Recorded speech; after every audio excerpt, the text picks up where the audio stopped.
Full seconds.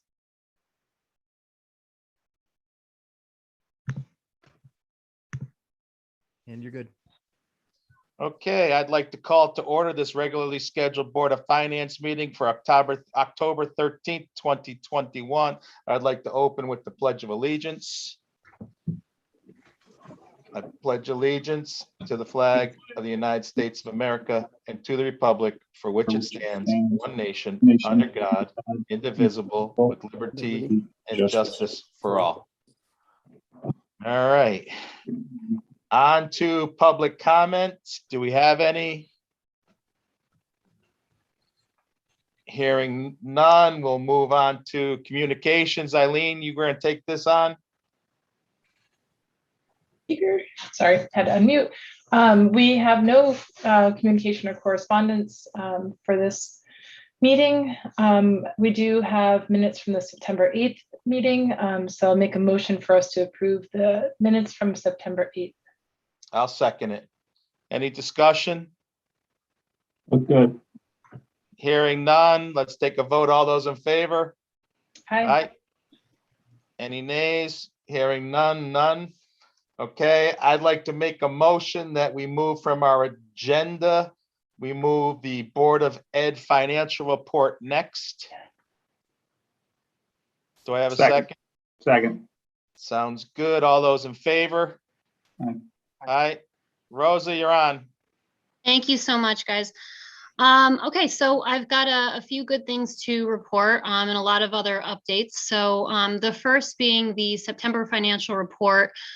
We just reviewed that on Monday evening, and as of right now, even though it's very early in this season or in the year, we are projecting a budget surplus of about 151,000.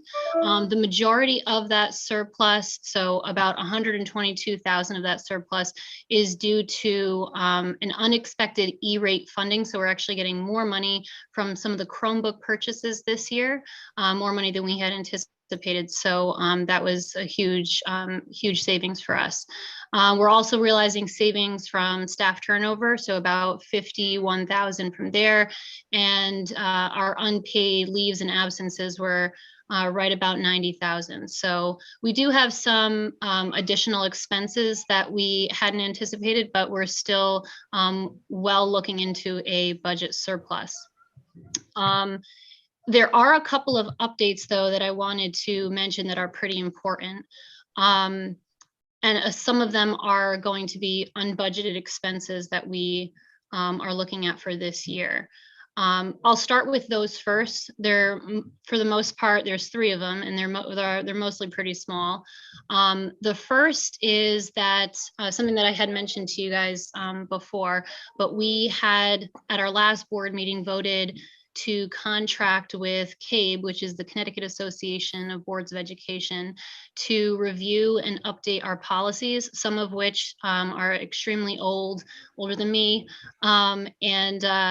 That service, we've been looking at the service now for a few years because it's been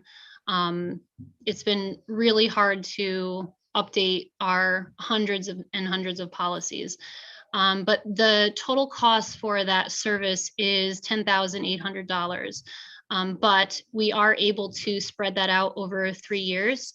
So we are looking to, if we can, and we do, seeing as how we're projecting such a big surplus at this point, we think that we can comfortably expense that starting this year rather than starting to budget it for next year. And we can start with a $3,600 payment for this year. So that's the first item that we're looking at in terms of an unbudgeted expense. The second one I hadn't mentioned to you guys before, but we do need to have an updated enrollment study done. And in the past, we have been pretty displeased with the work that Malone and McBroom have done. And we started looking around to see if there were other options. And several years ago, the Board of Ed had used a private sole proprietor who does this kind of work. Their scope is a little more narrow, but still gives us really good information in terms of our projected enrollment and demographics. And the cost of that is about 1/10 of what Malone and McBroom would have charged. But that's about $1,500. And so that's something that we are hoping to do within this school year. Certainly, that will help us understand how best to staff the new school as that's opening next year. And then the third unbudgeted expense that we really kind of need right away is a contact tracer. So as of right now, how we've been handling contact tracing is through our nurses and administrators. So anytime a student is exposed, whether that be after hours, on the weekends, the nurses and administrators go to work, look up seating charts on the bus, figure out where the kids are sitting in school, and they go through and figure out how many kids they've exposed, and then put out those calls to those parents. That's not the best way to do that, and we've had some difficulty in the beginning of this school year, particularly at Huckleberry, with so many kids being quarantined at once. So we're looking to hire a contact tracer, someone probably who already works for the school system, but would take on this additional responsibility for a small stipend. So we've priced out with other districts what they've been doing, and we feel that a $1,200 stipend just to be on call. So whenever, that after hours or on the weekends call might come in, they would come in and do all of that contact tracing for that stipend plus an hourly wage, which the hourly wage is kind of negated anyways, because we were paying the nurses additional hourly wages to do that stuff on the weekends. So those are the three. On their own, they're kind of small expenses, but added up together, they're, you can see that they're starting to add up. So I kind of want to pause there, because that sort of gives you our projected outlook in the scope of these unexpected expenses, and just see if you have any questions before I mention the last piece. From my side, I have none. I mean, they're all reasonable dollar amounts. You said you're going to try to absorb them. I know the boards can all change. I realize that, but I think this board, as it stands, because of the way we did the budget, if you have unbudgeted needs, they've come up that you vetted and think are real, we're willing to support them out of contingency. And maybe I'm speaking out of school here, but that's my opinion. Dan? Yeah, I mean, you're talking like 1 basis point, 1/10 of 1% of your budget. Yeah. I mean, it's fine. Yeah. And we're also, we're going to take a look at, even though it's a small expense, we're going to take a look at Marcia and Ken are going to see if any of that is reimbursable through any of these either rescue plans or FEMA, the contact tracing part at least. So Love that you're paying attention to the pennies, Rosa. Really, really love it. Yep. And then the last piece. Sorry, sorry, Rosa, sorry, Rosa, I apologize. Eileen, you want to put in your comments, please? Yeah, no, I just, for clarification, that would be for just the weekend and off hours. So the administrators and nurses would handle it during the regular school hour. Yeah. And actually these, and there are, for most of the schools, there's already somebody that identified that kind of actually wants this position. So it's kind of good that we'll unburden our nurses and administrators who have been kind of dealing with that for the last, year and a half, and, actually just give these funds to somebody who actually would want to do it and is looking to make a little extra money. Okay. Yep, Ryan, that's fine. you want to jump in, Ryan?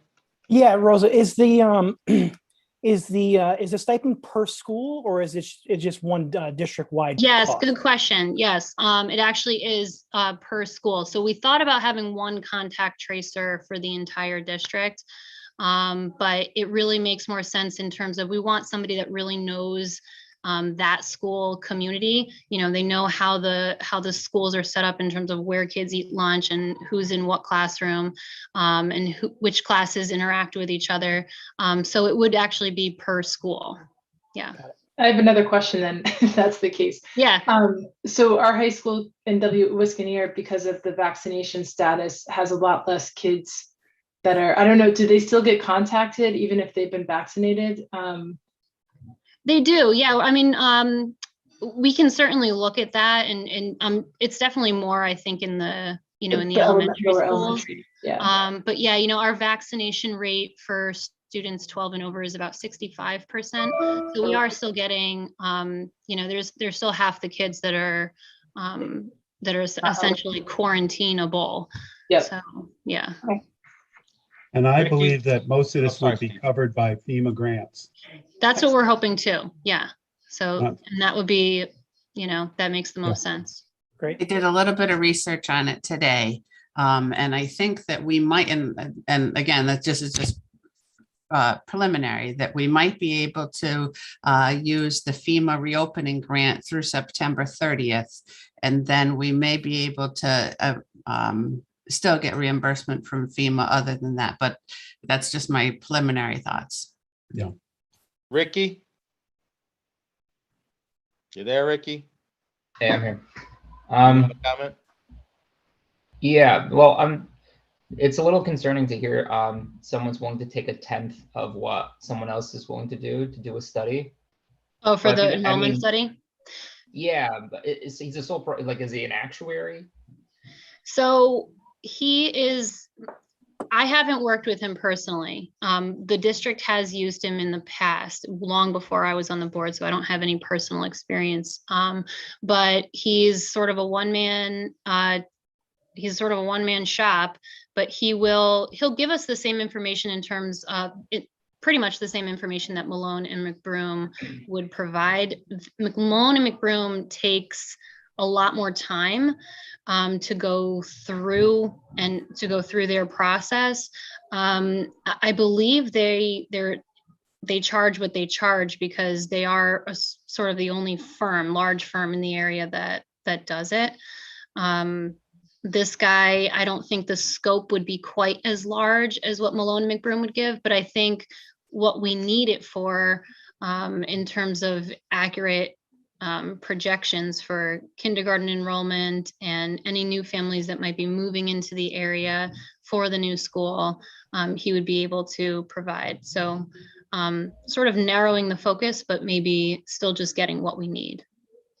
Ricky, is your Is this something- concern that you're all for the project? Is your concern that not enough money's being put towards it, or? No, not necessarily. You know, I guess if this is what the sole proprietor does, then and that's their business, and then that's one thing. But if it's just some person who has a skill set and could handle it, then that would be like more of a concern than hiring a firm that that's what they do, is these studies. And again, it sounds like, since we've used him in the past, he's not unfamiliar to it. I can get you more information. As a resident, I'd like Yeah. the assurance that it's somebody that this is what they do. Right. That is my impression, yes, but I can certainly get you more information on that. Sure.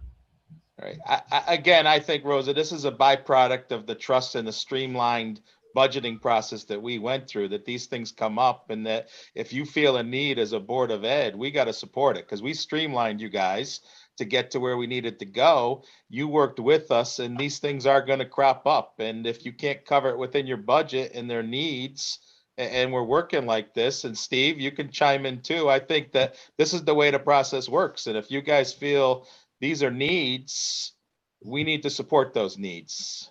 Yeah, I agree with you 100%, Glenn. That's And part like I of the said, I streamline. feel like this will probably, these expenses are fairly small, so they should be covered by our budget fairly easily.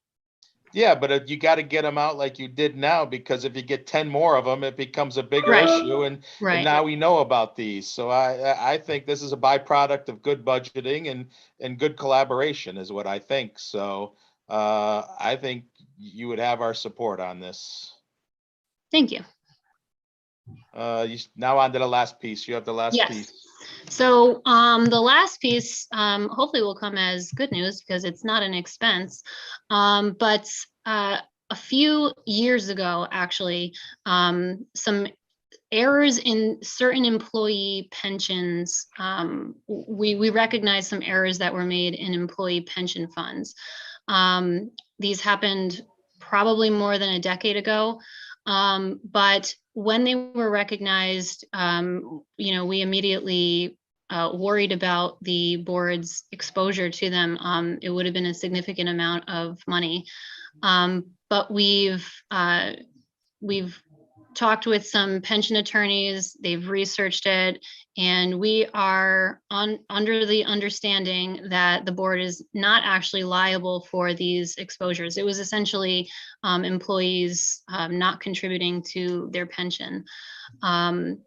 So most of this is going to come out in the year-end report next month. But I wanted to tell you guys that we had, just in case we were liable for these, the reporting that I gave you before, which was about like a $79,000 return from the 2021 year, are actually, that was including these potential liabilities. And we couldn't really speak to the specifics about the issue because they were with the attorneys at that point. But to our advantage, it's been determined that these monies will not have to be expended through our budget. We're not actually liable for them. And so we can, because the pension fund is fully funded, the Board of Ed is actually going to be returning an additional 180,000 ballpark to the town for the 2021 year. So I'm glad that that's somewhat good news, but I also understand that a large sum like that can be somewhat questionable. So I wanted to give you guys as much notice as I possibly could. But I hope you understand not being able to speak about it in great detail until now. It's not questionable, Rosa, as long as it's declared. That's where I think we've moved from the past to the future. We all understand the legal aspects of this, but you've declared it. In the past, this monies would be spent, and then we were told about it. We did it. Now it gives everybody an opportunity, in my opinion, to best utilize this. And again, it's part of the collaboration of working together. So I appreciate it and I understand it. Anyone on my board have a question or concern? I have an unrelated question. So obviously this happened 10 years ago. Is there a process in place so this doesn't happen again? I'm sure it's been addressed, but I'm sure there's some controls around this. But obviously there is a liability to the board, so potential liability to the board. So Yeah. is there any process in place so this does not happen again? That's a good question. Several at the time that these errors occurred, we probably had the HR person before our most recent HR person left. So the reason why that error was made that long ago is kind of a mystery. And the only thing I can tell you is my biggest issue obviously was to make sure that this never happens again. But I think it was poor oversight from the HR department at that time. There were certainly issues with the board or the district administration at that time that wasn't paying attention to errors like these. So I feel like we have good financial controls in place now so that these sorts of personnel issues aren't happening. Yeah, if I can just say something on that. John Barrio, Ken, and Marcia sat down on this very subject. And Rose, I think you were made aware of this. We've gone through every single employee, past and present, and made sure that every single one of them is coded correctly. So this will never happen again. And they're watching this very carefully. We're all new employees. Great. I can add a little bit that it seems like they were pulling this every year. We provide a census report to the actuaries, and it seems as though they were pulling the census report based on withholding. So you're never going to get the people that don't have withholding and going forward. And they've already started, I think, with Ken and Jones administration, that instead of pulling it by withholding, pulling it by gross wages and then questioning the ones that don't have withholding. Right. Is it possible to not have withholdings? I don't quite know how the pensions work. Not if No, we're doing no. it right. Okay. Not if we're doing it right. Not if we're doing it right. 20 years ago, they allowed employees to opt out of the pension plan. Okay. We don't allow that anymore. You're in it. So that's it from my end, unless there's other questions. Anybody with questions? Marcia and Steve, you pretty much gone through the 180 too, and where we're gonna do it and where we're gonna put it, so we could talk about that later. Yep. All right, Rosa, thank you so much. All right, thank you. Okay, I'd like to make a motion that we move agenda item Parks and Rec snow clearing presentation to be next. Do I have a second? All right. I'll second. All right, all those in favor? Aye. Aye. All right, Mary, you're up. Hi, thank you. Just let everybody know I'm being joined this evening by Chris Reviews, our park supervisor. He's off camera, but nearby. I just want to thank you for allowing us the opportunity to come and speak to you this evening. And wanted to ask also, would you like us to go through the presentation that we had sent, or should I just give some highlights? Yeah, let's go through the presentation. Marcia, can you bring that up?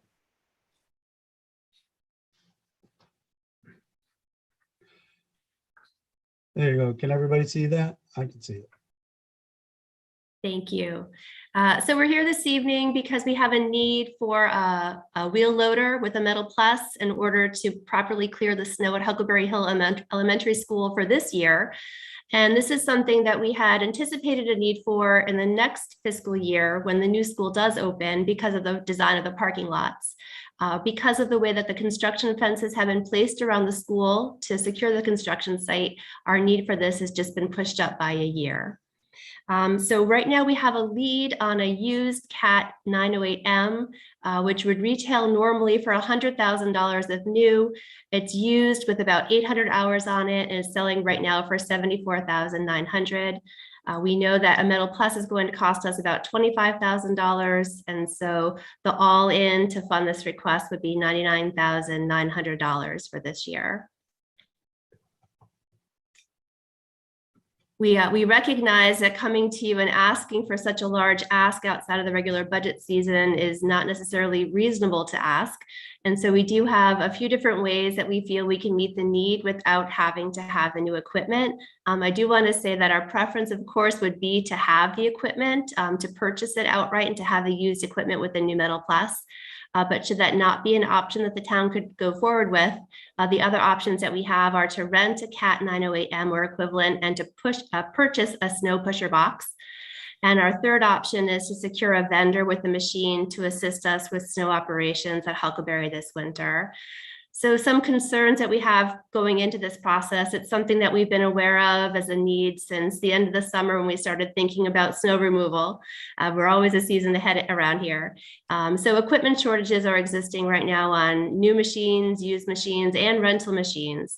And so while our preference is to get the used machine with the metal plus, there's really no saying that if we do get funded, that it's still going to be available. They've been kind of knowing that we're working through this process, and we're optimistic that it will still be there if we come back to them and say that we have the funds, but it is a real concern that we have. Other concerns that we have going into the process is that the rentals right now are really hard to come by. And again, the different vendors that we've been talking to, they can't guarantee at this time that there's going to be a rental machine available. And so we know that if we're funded for that level, again, we may not be able to take that option because of constraints of supply and demand. And then the third, the vendor with the machine. We have been talking to the vendor that we currently are using to help with some other properties here in town. And we do have some really good cost estimates from them for hourly rates. Again, we would have to go through the process of going through with purchasing and making sure that we're following all the financial policies in order to secure using a vendor in that capacity. Right now, we do have $68,000 that was approved in our capital for this fiscal year to fund a new truck with a plow and a sander. And we need a replacement truck, but we also feel like we need this CAT 908M loader, maybe even a little bit more. We can use it for many of the same purposes for clearing snow at Huckleberry this winter. We can also use it for other purposes. And perhaps it might be reasonable under the circumstances to take that $68,000 that has already been approved and to put it towards the cost of the used machine with the metal plus, which would reduce the ask from the $99,900 down to $31,900. The problem that we have, the pictures that are coming up on the next page, is that we're going to have a hard time clearing snow with the equipment that we currently have and the staffing levels that we currently have. The construction fences are pretty tight around the school, around the emergency access in the back, around the front of the school. There just aren't a lot of places for us to push and pile snow as we have in the past. And we also need to be able to work very quickly and efficiently. There's not often a lot of time between when the snow stops and when decisions are made for the opening of school, if it's going to be delayed opening, how long of a delay, or if it's going to be a closure. And we feel that we're responsible to make sure that the reason for a closure or delay is never going to be because of us or not be able to get the job done. And so we're coming to ask you tonight for funding of one of the options in order for us to feel a little bit more secure about being able to get the job done correctly going into the winter.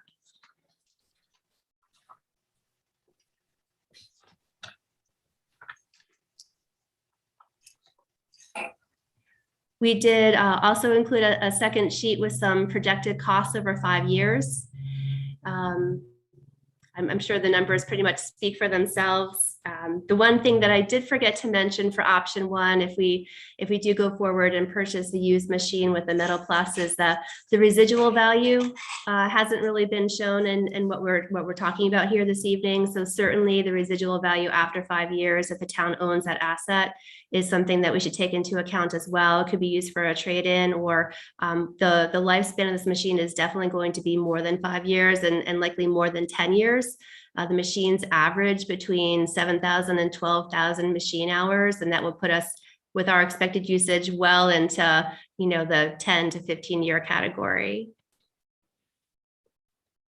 Where'd you get your numbers for option 3? Because if you read your note, your hourly rate's $155 and you're talking $20,000, and quick math tells me that's like 125 hours worth of operation. Yes, thank you, Glenn. So what I had done for that is I figured that we typically have about 9 named storms every year. And if we're spending, about 14 hours for each one of those storms to get that number. I know it looks a little bit off because of the other numbers are based on higher hourly rates, but for that one, we'd only be at that site. And it was my best estimate that I could provide. But your heading of this says additional snow removal because of the construction process. So this is 125 extra hours on top of regular, the way it's being presented, other than I'm sort of lost on how you're supporting your data, because again, this is for the fenced in area to start above and beyond. Let's start number 1. Who does the snow clearing at Huckleberry? Who's responsible? Do you outsource that now, or does the town employees do that? It's done by the Parks and Rec Department. Okay. So then you already have a budget to do the majority of the snow removal. This is an extra piece of snow removal, and you're putting 125 hours on an extra thing. So you're talking, if you're talking 9 storms, you're talking a lot of hours to plow 200 feet of the small area.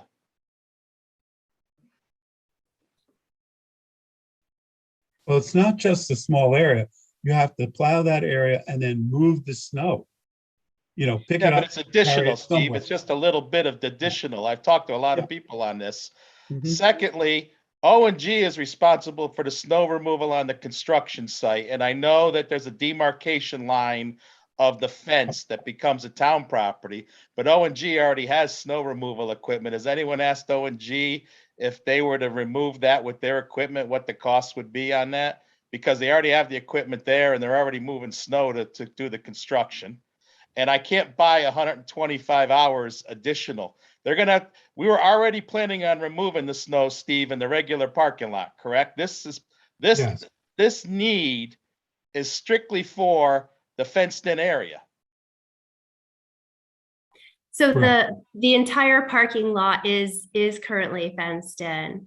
And not having ever gone through the process for snow removal with the fencing, it is a little bit of a moving target for us to try to predict what we anticipate to be the problems that we're going to have and how long it's going to take us. We do know that the way that it's currently set up is that typically it's a one-person snow clearing. So typically for the Parks Department, we have one person going to each one of the schools. We have a 5-person department right now, since we just had a new full-time person start in July. But typically it's a 1 person per school snow clearing, and that we don't believe that we can clear the snow at Huckleberry as it exists currently with just that 1 person. So that 125 hours represents not only the machine, but an additional person to help with the machine in order to allow us to do that. So then how many hours is it? I mean, what is your number based on? Because it's a number there and your note says that currently the box is increased by $30 per hour to $155. So what is your hourly rate then? Is it 35 for labor or whatever? I mean, what is this based on? Yeah, sure, of course. So you can't see the calculation in the PDF file. So in the Excel file, what you would see is that we have $155 an hour times 125 hours. And that gives us the $19,375. So I'm sort of lost again, and I apologize. Where's the labor cost in this? You say you need more labor. Where's the labor cost built in? So it's I'm sorry, Glenn, I didn't mean to talk over you. The cost for the 155 includes the machine with the operator. Okay, so it's 125 hours. And again, what is your current budget for snow removal at Huckleberry on a school basis? What was your budgeted amount to remove snow already in this budget? So we don't typically break down our budget in that manner. So forgive me if I'm not able to kind of calculate that quickly. We have our regular hours, our overtime hours, and then our equipment hours are with equipment that we already own. And so any of the snow plows and sanders that we use wouldn't have any additional cost. They would be part of our regular operating budget and not necessarily broken down in that manner. But we must have some idea, Mary, of what we spend at the Huckleberry to move this forward. In other words, we must know that a guy goes there. You said 1 person goes there. Does he go there for 10 hours on a regular snowstorm? Is he there for 30 hours on a regular snowstorm? Or is he there for 4 hours? And what is the basic cost? Because again, this is additional 20,000 above budgeting. That's where I'm losing the thought process here. Sure, no problem at all. So if you figure one of our regular hourly rates would be around, say, 25 and change an hour. So say $26 an hour for an employee. And then if we're overtime, it's time and a half. So it's going to be 1.5 times that. And in terms of, how many hours we typically spend, I might have Chris talk to that a little bit. He's right here with me. He can talk to you about what a typical storm might be and how many of those storms we have. Unfortunately, we can't predict what kind of a winter we're going to have. And so we could have, a winter with no snow and very little ice, and we may not need to hire a contract out that much, or we could have a really bad winter and we could blow through our overtime, and we could, we could really have a lot of costs incurred. So it's one of those things that we have a really hard time predicting because we can't predict what the weather is going to bring. Chris, do you have anything to add to that? May I? Yeah, hi, good evening, Glenn. On average, you're gonna say, a 1-person driver, truck, sander, on average, is probably there on an average snowfall, let's just say for opening and getting the school open, is probably anywhere from, could be depending on the amount of snow, 4 to 6 hours. That's in let's call that a 3-inch snowfall average, 2 to 3 inches. Mm-hmm. Anything over that, then your hours really kind of compound. Now, part of the problem with being totally accurate on that is because in our off hours, or let's just say it's an existing long-lasting storm, that particular driver will peel off and go open up an emergency service or or what have you, wherever he's needed, and then probably come back to that school for an additional couple hours and then peel off. So it really just depends on the storm. But you're going to probably, if you're going to take an average with a truck and a driver, if you were going to say, let's just say an average storm of 2 to 3 inches, one driver is going to be there for approximately 6 hours, and that's with multiple places to push snow and get it off of the site. The problem now is, and not to belabor the point or hold anybody up here or get off topic, is the part of the problem is it's not distance is a factor in moving that snow. So, you know, there are a lot of people with a lot of opinions, but when you're taking snow from point A to all the way to point B, when you used to be able to take it, you know, off to little offshoots, it makes a big difference. And the bigger the volume of snow, it gets to the point of where, you know, you're starting to abuse your truck. You're starting to have a lot of wash. So that's going to start to increase your time and your labor, and including down in the back of the school. That's now also their only playground area, their only recess area. So anything that we do put down in the back of the school, we're going to have to try to remove, and try to do that within regular business hours, because, you know, nobody's allocated a ton of money for overtime for this. And we're just trying to get through the school year initially and try to keep everybody happy. But taking snow, to the lengths that you have to take it now in that school, you want to be as efficient as you can. And sometimes with a regular plow truck and trying to keep off of the fence lines, it's going to be a challenge. It's not that it can't be done, but once you get into a particular type of storm, it could be a 2-inch storm, but it could be a heavy wet snow. And then all of a sudden you're left to the point of where you really can't move it anymore, and you need to be able to pick it up and either stack it or take it and move it to a different part of the school. And, you know, in a lot of cases, you might be able to move a lot of it with trucks, but now you're talking where it's gotten kind of more labor intensive, and it's going to take probably a couple of trucks as opposed to just one person usually working within the school and working with the custodians. So I don't know if that necessarily helps you. I hope that does. Really, the snow, it's just a variable factor. You know, so the heavier the snow, the more difficult that site's going to be. And the way the storms have kind of run over the last few years, it's been leaning towards the heavy wet side, heavy ice, that type of thing. So with the way the school's set up now, that could certainly pose a pretty big problem as far as trying to get it, depending on when it starts, to have that open at the same time as all the other schools, just because you're just faced with some different challenges that we haven't had to deal with before. Not that we can't do it, but we're looking for some assistance in that. And this is and then I'm going to pass it on. This is a 1-year problem, though, not a 5-year problem.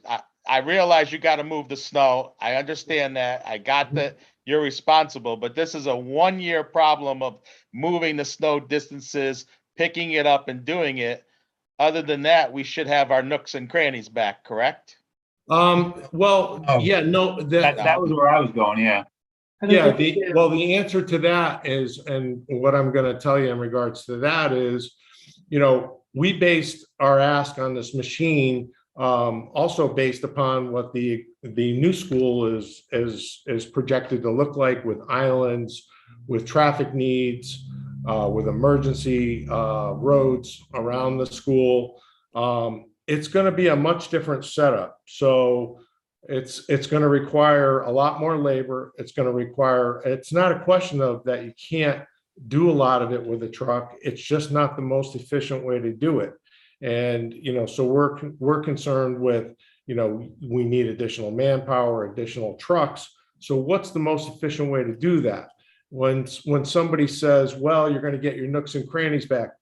Yeah, that's true to a certain degree. A lot of those nooks and crannies now are going to contain planting beds, shrubs, trees, all stuff where you can't put snow. So that's where a machine that we're asking for comes into a lot more handy than a typical plow truck, because you can take it And you'll see if you go back to some of the school design of what they had for projected, snow storage areas, et cetera, to get the snow to those places is going to be very time consuming.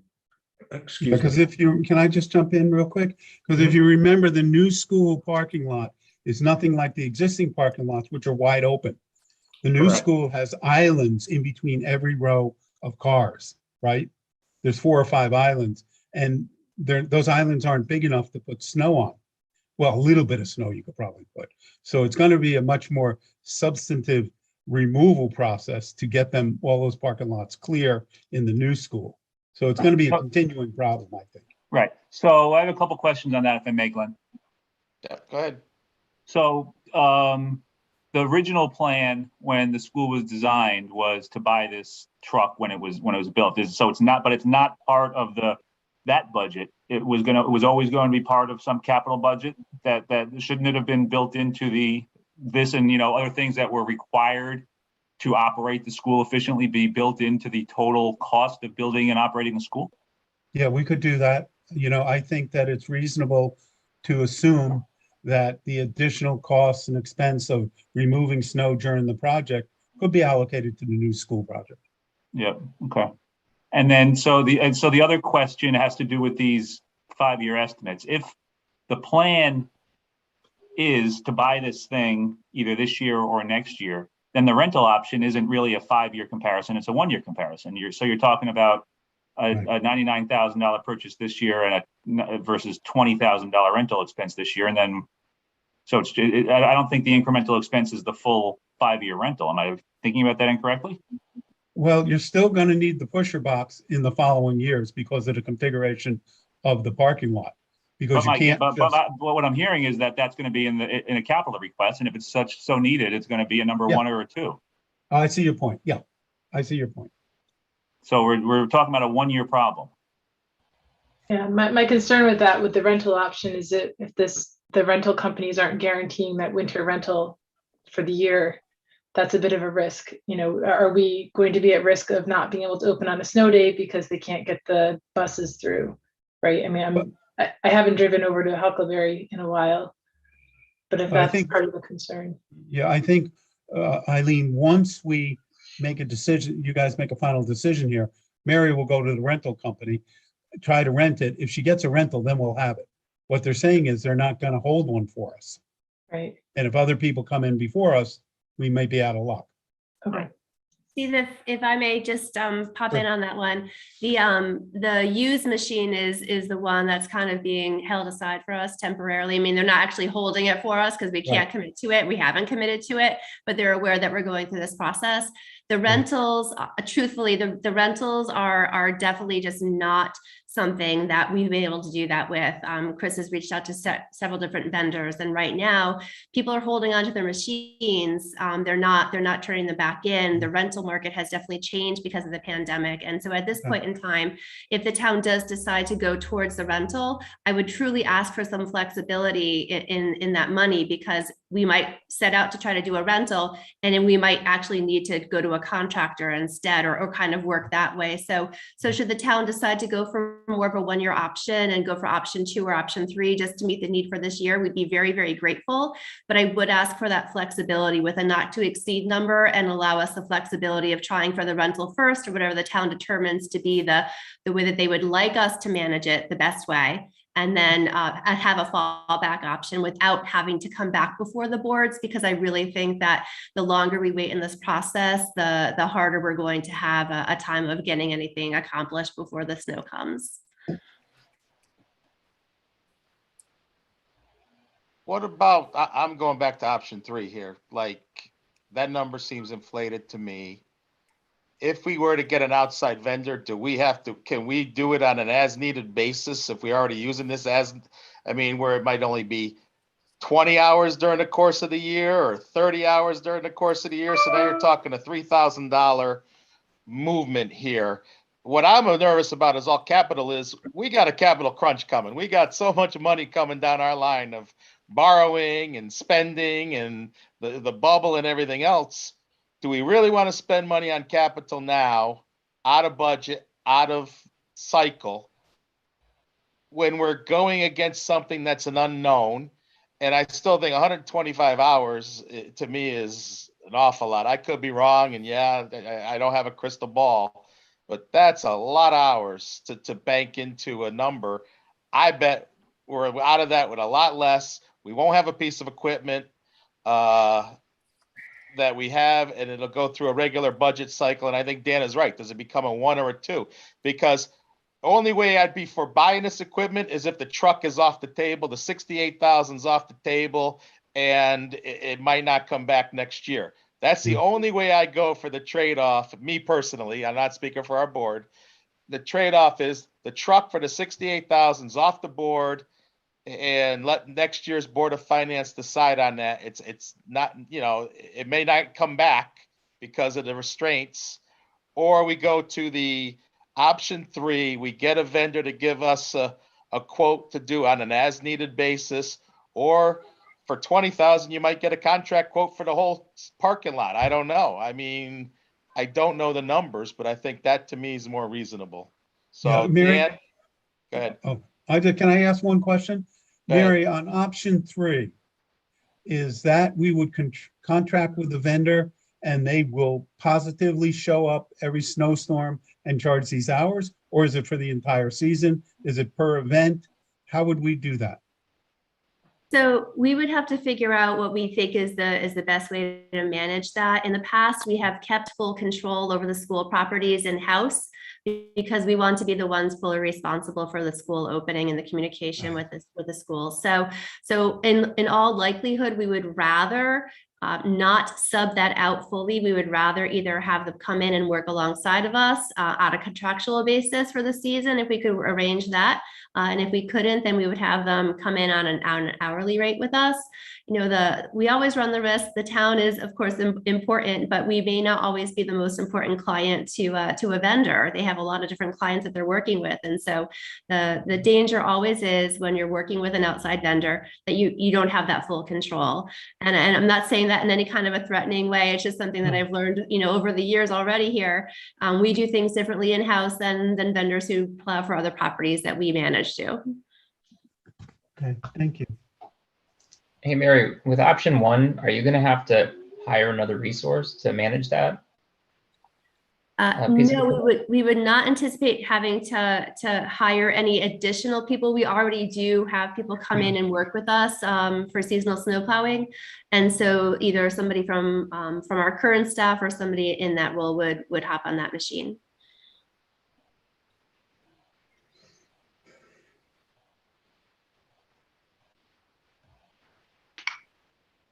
How about having Mr. Checo check with O&G and see what they would do for us? Yeah, as I well? talked with him briefly about that. The concern that we have there is O&G is there during the day.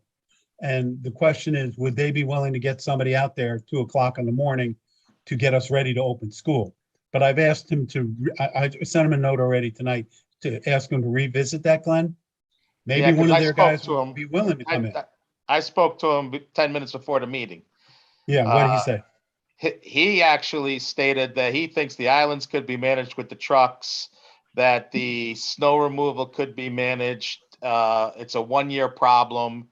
And I know he's I understand it's a one-person opinion, so let's be clear. I mean, I'm going to caveat that, but he felt that the islands could be managed, and this all could be managed within our current operations, but he's not doing the work as well. So let's be clear. But I respect Paul's opinion on things like this. Sure. I'm just afraid of more capital, Steve. We can't keep Oh, I see piling your on point. capital. Yeah, I see your point. It's a very good point. I mean, I'm going to ask another dumb question. Why do we have islands in the parking lot if they're going to create us a nightmare for maintenance down the road? Get rid of the islands, blacktop it, and I can be honest with you, you're going to save a lot of money. Bring that one to inland wetlands, Glenn. Oh, is that why we have the islands? I would There's guess. probably a reason. Water quality probably and runoff. Yeah, we're trying to be as green as possible. And remember, there is a water course that runs through All there. right, well, then it makes sense. But I mean, if it's just for beautification, they would be flat. Yeah. All right. I mean, What do you need from us here, Steve, in a weird way? I mean, you So- didn't approve it, I so, would, no, we approved it, but we wanted you guys to we didn't approve any one of these three because we Right. wanted to have this exact conversation. But we approved whatever the Board of Finance was going to, after we had this conversation, decide. I think option 3 is a good option, but we give Mary a little bit of room on the cost, say not to exceed $25,000 or $30,000, so we don't have to come back to the board or have you reconvene to authorize another $2 or $3 or $4, whatever $1,000.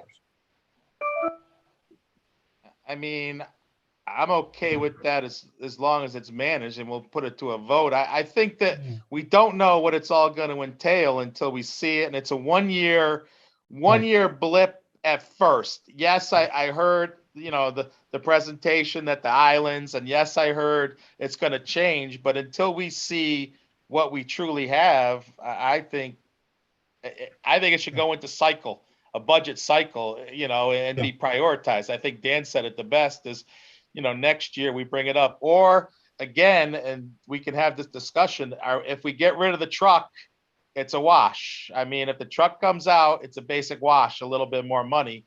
So Dan, I'll let you, I'm only going because Dan's first, he's in my order here, Eileen. I was So wondering about that. I'm certainly not special. Whether we contract or we buy, where's the 30 coming from? Are we just kind of going to see where it ends up at the end of the year? Or are we going to earmark it from a different account? We have a couple of areas, we think we'll hopefully end up the year a little under our budget. We've done that for the past few years. We could take it out of capital non-recurring. We could approach it and put it on the school project. I think that's a very reasonable thing to do. We are under budget on the school. This is a direct result of our need to build the school and clear the paths. So it's not like we're adding something to the school project that doesn't belong there, a boat for the fire company or something. I think it's directly related. And my first choice would be to put it on the school project, right, for the additional expense. That makes sense to me. the school project currently has what they call an owner's contingency of 4.283 million, Right. 893, $4,283,893 is their current, what they're calling owner's contingency. Their Right. budgeted contingency was 2,283,52 is what I got from Paul Checo today. Correct. So they do have it in there. I am not so sure we want to buy equipment underneath that thing, but I think the 1 year plow for construction, I think is very valid to put into there. Yep. Yeah, I do too. I agree. Putting a whole Cat 908 on the school project, unless it was going to be dedicated to that property, right? Seems a bit of a stretch. We will have a little bit of a problem next year because the parking configuration will be totally different, but we can address that in the budget season for next year. That's my opinion, but all right, Dan, you got your piece in? You're okay? Yes, thank you. Yes, thank you. Eileen? I know that over the past few years, there's been a capital request for a small backhoe. This wouldn't possibly fit that need also, would it? I don't know I'm not familiar with heavy machinery and Really? attachments. I have other gardening hobbies, but my gardens aren't that big. You don't have one in your backyard? I wish. I need a pool. Mary? I'm going to let Chris speak to that if that's okay. The request that has come in from our department along with Public Works has been for a mini excavator, which is different, but Chris can certainly speak to the differences better than I can. So I'm going to turn it over to him. Thank you. Yeah, hi. No, the mini excavator is just a completely different type of piece of equipment. Obviously, it would be very beneficial to both the highway department and us as far as for trail work and plantings and ball field renovations, that type of thing. But it's more of a site specific type of equipment where the Cat 908 loader is just an articulating machine that can move material far distances. It has a heavy lift. It's also capable of fitting a lot of attachments that we already have and the highway department already has, such as grapples and things that they might use in an emergency storm. So they're two different types of equipment. A lot of times they do work in conjunction with each other. Okay. Thank you. You're welcome. Ricky? Yeah, so I'm still confused as to whether or not this machinery is going to end up in the capital plan next year anyway. Or if so it is anyway, so we can go with the option of spending 20 grand just for this year, but we'll still potentially have to bring it to referendum to purchase. Or the other option is to swap it with the dump truck, find the extra $30-ish thousand, and then deal with the dump truck at the next budget cycle, correct? Right, right. All right. It just seems a little wasteful to spend the 20K if it's going to come back on the budget, but then we don't know exactly how the budget's going to turn out. So we may not want to purchase it next year, or the board, may not want to purchase it next year. And yeah, like I said, who knows, the need may change based on the topography of the parking lot. Yeah, that's a tough one. I will That's tell where you, I'm ended up, Ricky, is that I think that the jury's still out on whether it's actually going to be needed long-term or not. Yeah. And We are going to need that truck at some point. right, but here's my thing. Had this, and excuse me for interrupting, as a board, when we were deliberating on the Park and Rec capital, we took out 129,000. Would we have voted both of these in this current budget cycle? Right. Would we have thrown in this piece of equipment along with the truck? Because we took out 129,000 for a piece of equipment. I believe the Board of Selectmen did that before it Yep. even got to us. That Yep. we removed a piece of equipment that was asked for. Would we as a group in the budget cycle approve this as a capital purchase? I don't think we would have. I think it would have, one of them would have bounced out of the capital cycle. Yeah, I agree. Forgive me, I don't know if it's appropriate for me to interject, but I Yeah, it would is. just, if I may. So that $129,000 piece of equipment is actually this. So if we're able to purchase it used, we could actually save money. And so what you were referring to is actually this exact item that we're looking at right now. So there you go.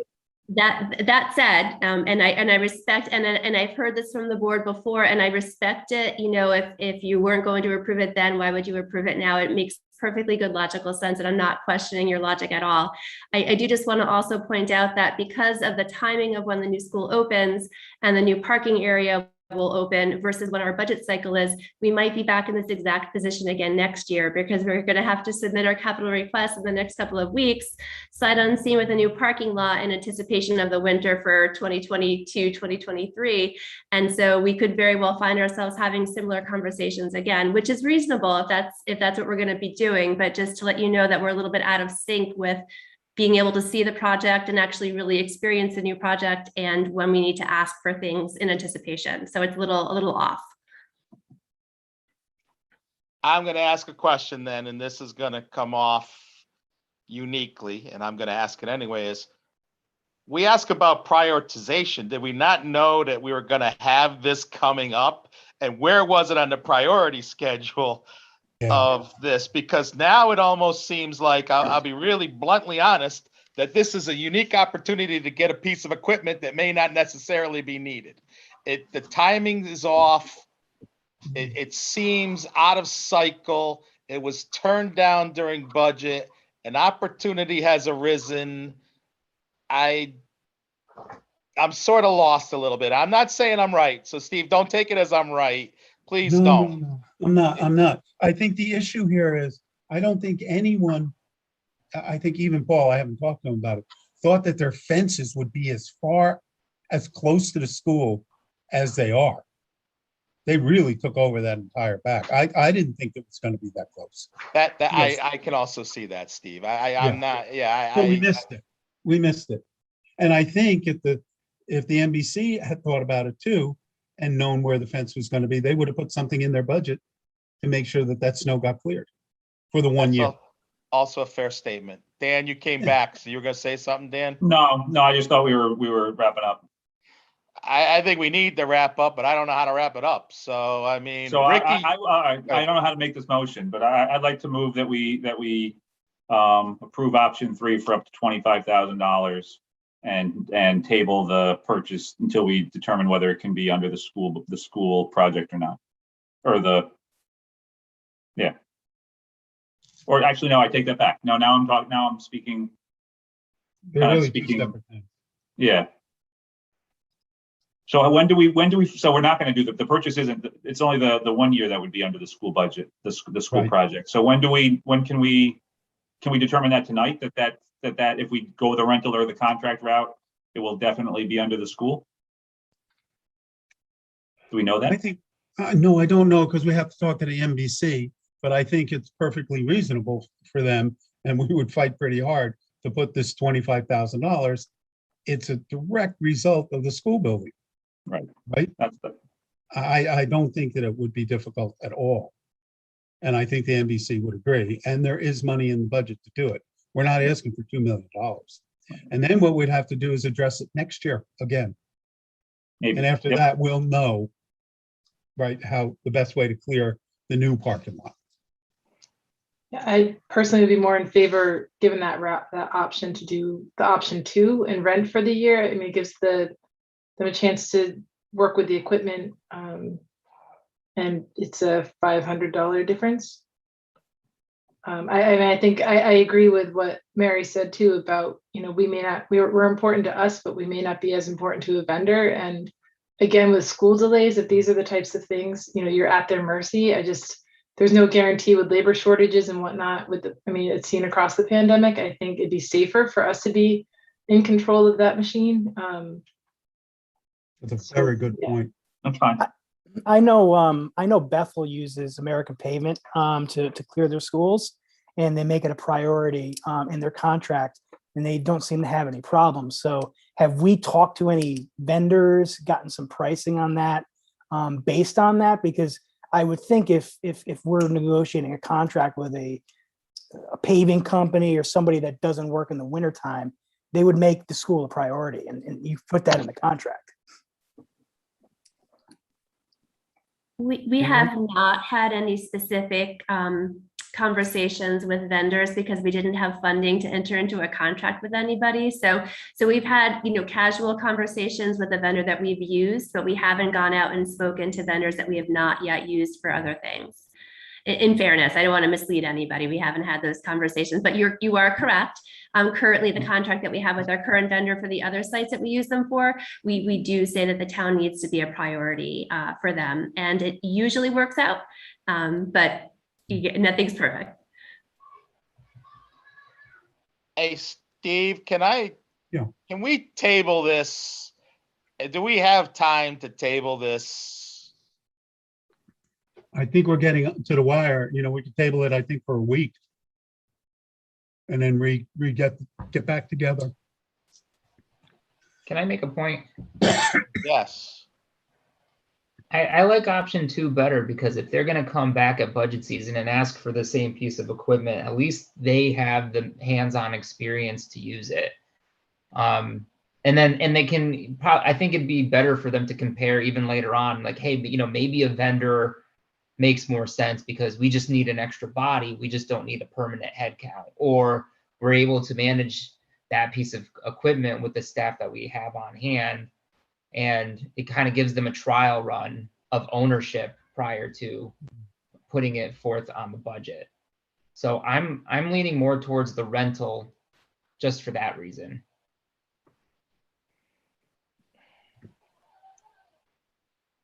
That makes a lot of sense too.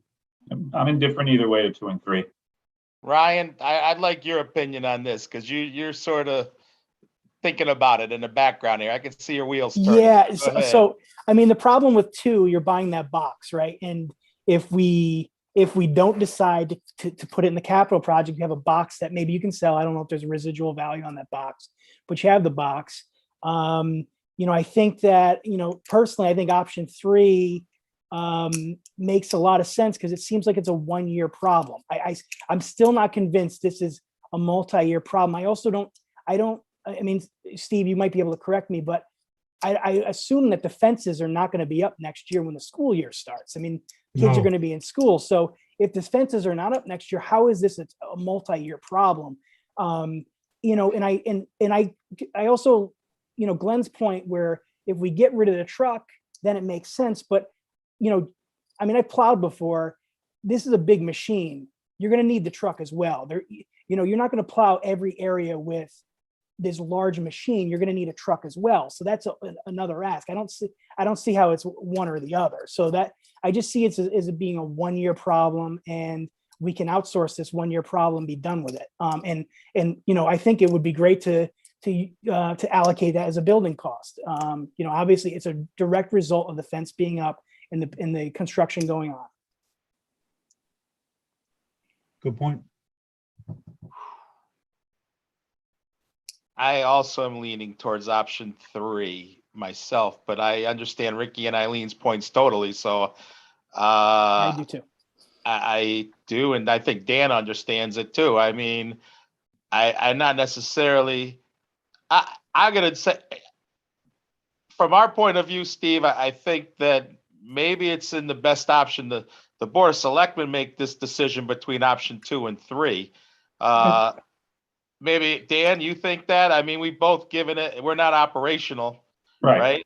No, I'm indifferent. I'm indifferent to 2 or 3. So if we buy the box, but my biggest thing is that that the 1-year issue for construction be under the school. So if we're buying a box, that's going to be forever. That might not be allocatable. So that's my biggest issue. Otherwise, I want to know. Like if we didn't need, I'm sorry, Dan, if we didn't need the box anymore, there is a residual market for them. You could sell it. A 1-year-old box, I don't know, Chris, what would you get? 18,000 for it? Something like that? Well, if you're talking, well, there was 2 pusher boxes, right? Correct. One, just to straighten it out, there's 1 pusher box we were looking at, and if there was an option of a rental machine, which was approximately about $10,000. It's just a standard box. It has a floating edge, so it's a little bit better for some of our pavement areas throughout our schools, which are not ideal at this point. So it does a better job of clearing snow than a traditional straight blade. The metal plus plow, the advantage to that is not only can it be a plow that expands from 8 feet to 14 feet, it can also collapse in and become a pusher box. So it's a multifunctional piece of equipment. So you have a plow, you have something that can have a wing that can extend on one side. So it's much more versatile. So when we were looking at that particular piece of equipment to outfit with the loader, it was in anticipation of, yes, definitely using that in the place of a truck within a school area, but also being able to do many more different things than a standard truck could do. Because, if it was just a question of just the fences of the school for 1 year, then we would try to tackle it in a different way and wouldn't even bring this up to the town. We would just try to get through this year. It's really looking into the future and what's going to keep us more efficient. And the school, even the new school, is going to be much different. But it wasn't also looking at that particular piece of machinery for just necessarily only at that school. It can be peeled off to other locations. The advantage with the metal plus plow is that it collapses down to where you could safely go over the road with it. Once you start to get up to a pusher box of 10 feet or more, traveling across the road is extremely dangerous. So you have to be very careful. So those are disadvantages and advantages, and why we kind of put in 2 different things. So, and as far as a residual value on a pusher box, you might be able to get, anywhere from $6,000 to $5,000 after a season. But it also could be a box that might be able to be used on our smaller tractor. So it wouldn't necessarily become a waste. It just really just depends on the weight, and we'd have to research that to see if it could be used on something else. Our smaller tool cats, that would be too big. But so there would be a resale value on it. So you might lose some money, but at the same time, it might be able to still be used in a different site on a different piece of machinery if time and manpower allowed it. Okay, I got this now. We're good. Okay. I want to make a motion that the Board of Finance approve up to $25,000 for the use against either option 2 or option 3 based on negotiations with Mary, Chris, Steve, and the purchasing agent for the best interest of the town. Do I have a I'll second? second. I'll second. Second, discussions? Still not clear whether option 2 is allocatable to the school. So do you want to put that in the motion? I think option 2 is allocatable to the school. I'll talk to Paul Checo in the morning. I think either of them is allocatable to the school. Yeah, if we could put, if that was put in the motion and it was right. allocatable to the school, then I'm okay with the motion if we added that, yes. I'd like to amend my motion that the Board of Finance approve up to $25,000 as long as it could be allotted to the school project for option 2 or option 3 to be negotiated by Chris, Mary, Steve, and the oversight of the town. Do I have a second? I'll second the amendment. Any more discussion? Eileen, Ryan, I'm good. all those in favor? Aye. Aye. Aye. Nay? Motion passes. Thanks, Mary and Chris. Thank you, guys. Thank you all very much. Have a Thanks. good night.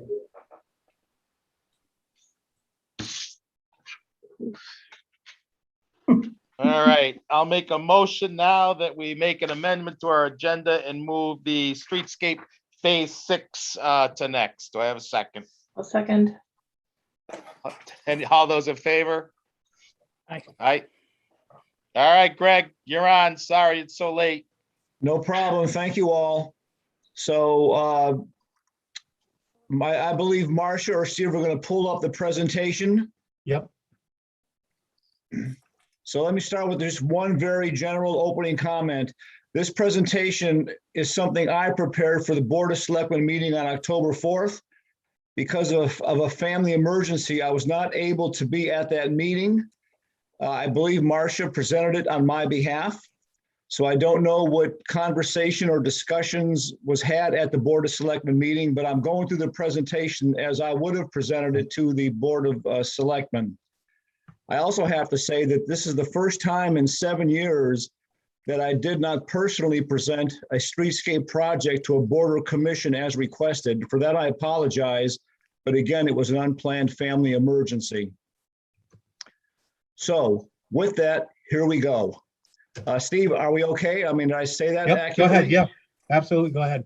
Okay, so I'm going to go through the items posted here.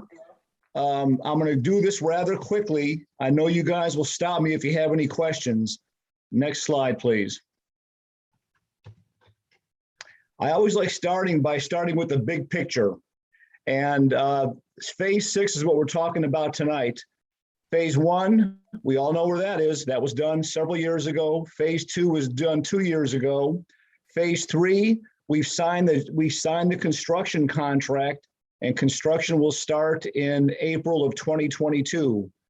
Phases 4 and 5 right now are on hold because the developers associated with projects that abut those streetscapes don't have their OSTA permits, which will impact the design of our sidewalk because of roadway changes that either the grocery store or the Enclave project are going to present. So those are approved projects that are now on hold pending the developers with those projects on those streetscape frontages. Phase 6 is going to be the first phase that is not going to be on Federal Road. So this is something that's really important to understand on why we're doing phase 6, and that's what I'll get to in this presentation. Next slide. So maybe you recall seeing this slide in the past. I've added that last column, and this just gives you a sense for the roadway improvements, the amount of easements, the sidewalk we're adding, all the other details on a high level on what each phase adds. And if you look at phase 6 all the way on the right, it's a $3.8 million project. $210,000 coming of it out of town funds. If you scroll down, I like looking at metrics, just the way my mind thinks. And if scrolling down further in the page, you'll see the cost per linear foot of roadway varies greatly on all 6 phases. And the reason why is further down on that page. Marcia, can you scroll down? I tried to make it into a PowerPoint and I cut that part off. Okay, so I'll just explain that briefly. Phase 2 is the most expensive phase per linear foot. And that was because that was the only phase that was done on a federal grant. And the cost to administer a project with federal money is at least 20 or 25% more than with state funds. In addition, we ran into a lot of ledge on phase 2 that we haven't on other phases. That's why phase 2 is the most expensive phase. The least expensive phases per linear foot will be phase 6 and phase 5. And the reason is we're only paving part of the road, not the full road. Phases 5 and 6 are primarily on town roads, and we're not going to repave the entire road in those phases. So again, a very high level analysis. You can, I'll stop there with no questions. I'll move on. Do we Okay. do we know? So you had mentioned in phase 2 there was a lot of ledge. Are we sure phase 5 and 6 won't have ledge, or do you guys do a study on that, or how do you forecast that out? Yeah, so they do borings on the road where they anticipate ledge. And we also talk to the sewer commission, for example, if they've already run a sewer line, we'll talk to them to see if they ran into ledge when they did their work, when they put the sewer line in. So we do our best to estimate the cost based on what we know and doing test borings, but it's not an exact science because we only bore every few hundred feet. In phase 2, we knew we were going to hit ledge. In fact, if you look at the old Dunkin' Donuts, you'll see it's raised up by a couple steps from the road where Portobello's is. The reason they raised that building up a couple steps is there's ledge below there. And that's the ledge we ran into when we ran into streetscape. So. Thanks. Yep. Next page, please. So project highlights. So let's talk about this phase. One of the primary reasons, there's a couple primary reasons why we scoped this project the way we did. And one of those is this is the most cost-effective way to extend the Still River Greenway north towards New Milford. I have talked to Jay Annis and to Mary Knox and her team. Jay Annis heads up the Still River Greenway Task Force, and it's always been the goal to extend the Still River Greenway and to connect it into New Milford and south into Danbury, so we have one continuous greenway across all 3 towns. And after much discussion and analysis with developers and with people like Jay Annis, this project is the most cost-effective way for the first time, to get the Still River Greenway north of Station Road. If you ever want to talk about the options we've evaluated and why this is the most cost-effective, I'm happy to do that, but that's a much longer conversation. Can you go back to the previous page for a second, please? Yep. No, the map, I'm sorry. The next one, Marcia, I'm sorry. So we are, when you say getting it north of Station Road, you're getting it north of Station Road by 100 feet. By a couple hundred feet, right. The reason we stopped there, Glenn, there's 2 reasons. Number one, lots of grants only allow so much funding per application. It's $3.5 million. This application is $3.8 million. And we believe, based on the justification and talking to WestCog, they'll grant us the exception and allow for this grant to move forward. So we couldn't extend the project much further north without really grossly exceeding the $3.5 million lots of application cap. Right. So my next question is, before you go farther, is that section there is how many linear feet is 3.8 million. What's the linear feet now to the town line? What's the next phase 7 going to cost? Because if that phase 6 cost this amount of money, phase 7, what is the nut to make this get us to New Milford? Because if this is 3.8, I'm going to estimate that to be 8 million. Okay, great question. And obviously that's something we talked a lot about. The reason we stopped the project at the very north end where you see on that little sketch is that's a proposed development for apartments.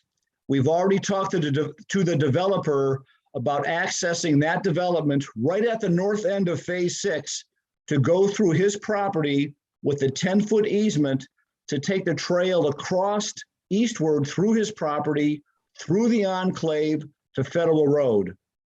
So if we get those easements from those developers, it's basically just going to be the cost to construct that trail east directly from the top of phase 6 right into basically Newberry Village, where it touches streetscape phase 4.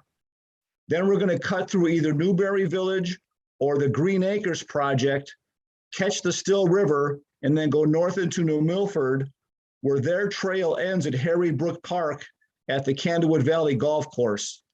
That's the plan we envision to tie these together, not all the way up Laurel Hill Road. And we currently do not have a plan for a phase 7 right now. I think it's still Steve, early. I know that. I put 7 in there as a Sure. placeholder of what is this gaining us, or what, sometimes you spend 2 million, but the next phase is 20 million. Yeah.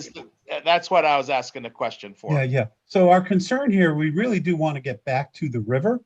But if you look at the map, in the Four Corners, south of Station Road, those properties are so close to the river, it would be virtually impossible, like behind the condos, behind the upholstery place, they almost sit on the river. Mhm. There's no room behind them. And then how do you cross Station Road? And there is more room going north there. So somewhere in there, we'd like to cut back to the Still River Greenway for the walk. The other issue with crossing Station Road east of Federal Road is you will never be ADA compliant.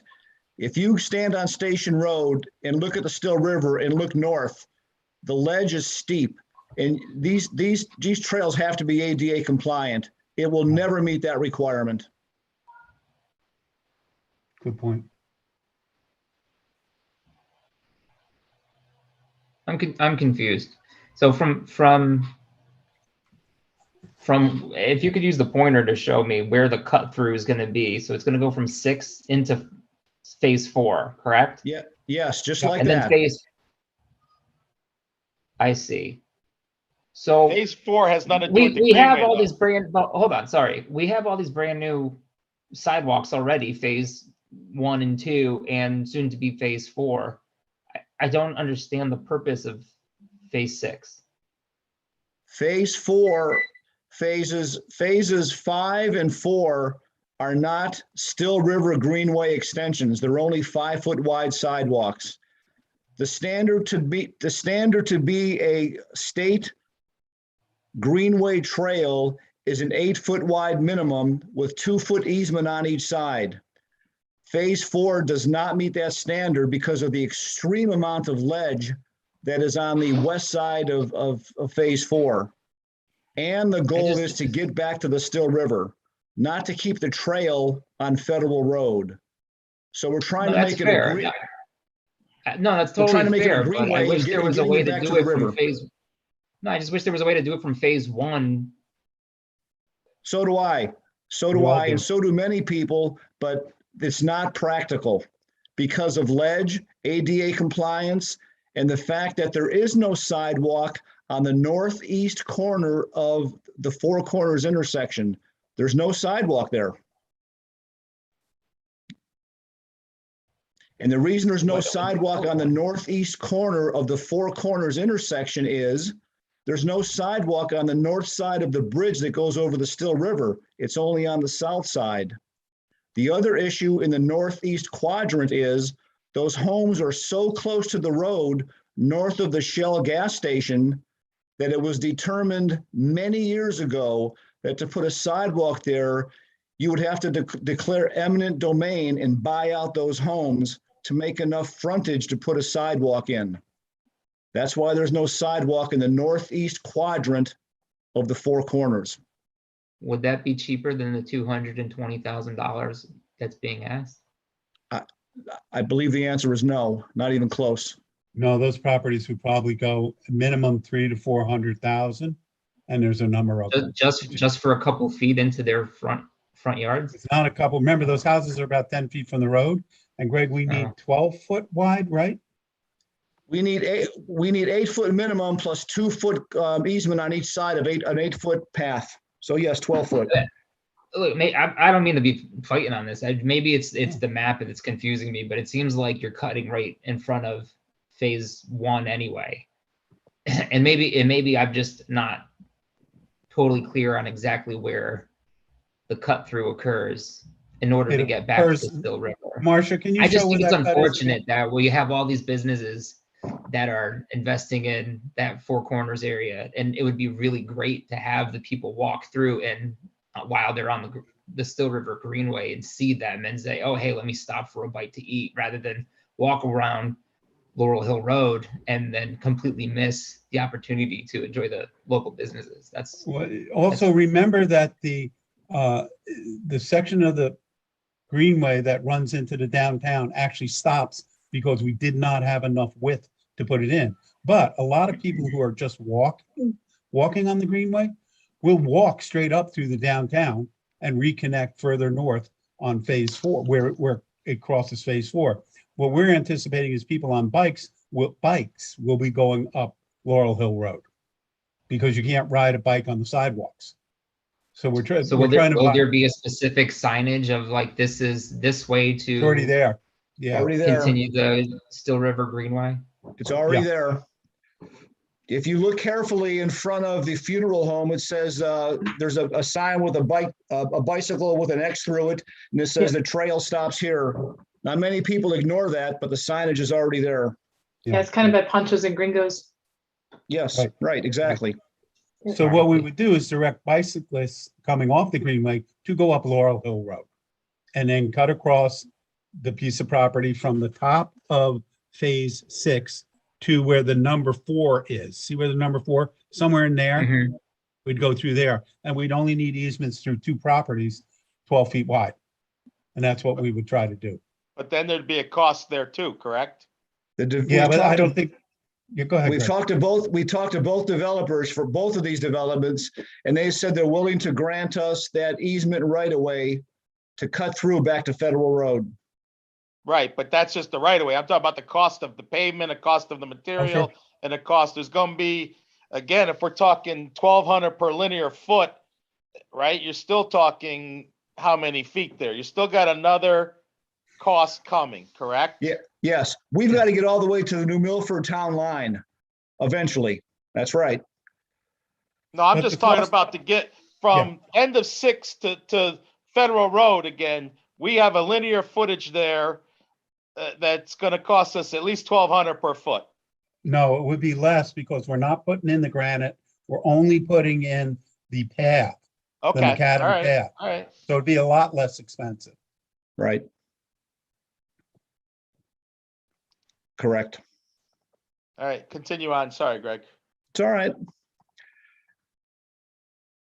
So I think all right, so we're through that page. So I talked about the project highlight. Go back, please. So I talked about the importance, and one priority is to get the Still River Greenway north of Station Road, this being the most cost effective, in my opinion, and that of Jay Annis. And I encourage you to talk to Jay if you haven't already. And the other thing this project does, it connects phase 1, which ends at Rich's Ice Cream. So we're going to extend the sidewalk on both sides of Station Road all the way to the intersection to Laurel Hill. So that'll give you 5-foot sidewalks on both sides of the road, which, by the way, we're planning for a town parking lot at the property that's currently under blight. 20 Station. So this will tie in a town parking lot to our whole sidewalk network.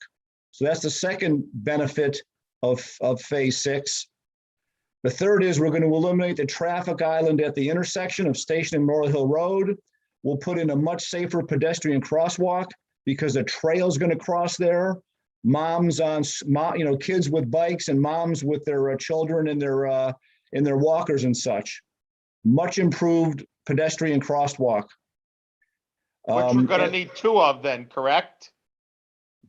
Well, we're gonna have the sidewalk that's gonna go down Laurel Hill and turning west on Station Road, or you cross, no, the trail's only gonna be on one side, the east side of Laurel Hill Road. So there'll be one major crosswalk But you gotta upgrade. cross Federal from the current Greenway to get to this. And then you're gonna have to cross Federal up on the New Milford side to go back. So there's gonna be two crossings of Federal Road, correct? Yes, that's right. Phase 5 is gonna give us the first crossing from the Still River Greenway into Phase 3. And then we're gonna go up Laurel Hill and cross back with Phase 4 to get back to the Still River. That's correct. And the fourth point I mentioned is the northern boundary on this project ends at a proposed multifamily residential development. We've been talking to that developer, and that address is 101 to 105 Laurel Hill Road. He's been in town hall several times to talk to us about his project. Now, there's a couple things unique about Phase 6, and I don't want to ignore them. This is going to be the first time the Still River Greenway abuts single-family residents. Up until now, it's all been either in the woods or along Federal Road. Now there's going to be 12 homes that have the Still River Greenway going across near their front yard on Laurel Hill Road. That's going to be something new that we are clearly going to have to communicate to the residents as this project moves forward. The other thing I'll mention is we're only going to put granite on one side of the road, much like Phase 4. The west side of Laurel Hill Road has got sheet flow. There's no stormwater collection system. We don't plan on putting that in with this project. There also has to be 2 retaining walls on this project because of a couple ledge outcroppings. That's all in the cost estimate. So those are the highlights with Phase 6. With no questions, we'll move on to the next slide. So this is a typical. So Laurel Hill Road, as I just said, will have the 8-foot multi-use trail on the one side. We'll have brick pavers, our typical lighting. There'll be 2 11-foot wide lanes. And on Station Road, as this sketch shows, there'll be a sidewalk on both sides of the road connecting to Phase 1. Next page. So this is maybe more busier than you'd like to see, but I think this is 2 pages showing the layout. The top is the beginning. It starts at basically Angelo's dry cleaners, Brookfield Dry Cleaners. That's the end of Phase 3. And this just shows the layout and the number of utility poles we have to move, the driveways we have to redesign and lay out. The bottom half of this page shows a continuation of that along Laurel Hill Road. And the next page shows the intersection at Station Road going north all the way to the end of that proposed commercial development. So that's just a little preliminary layout. We're in the very early stages of design.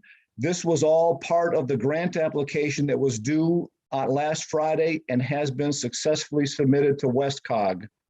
So this application is in. And I think the last slide is next. And this is the cost estimate. It's the second last slide, sorry. When you submit an application like this, it's not me making up a bunch of numbers. These quantities and unit prices are from the unit prices are from the DOT. It's their engineering standard for how you estimate jobs in a preliminary design phase. Our engineers do the quantities. Those unit prices are pretty standard. And that just, and their formula, as you go through this, in this very early stage of this project, is a prescribed formula.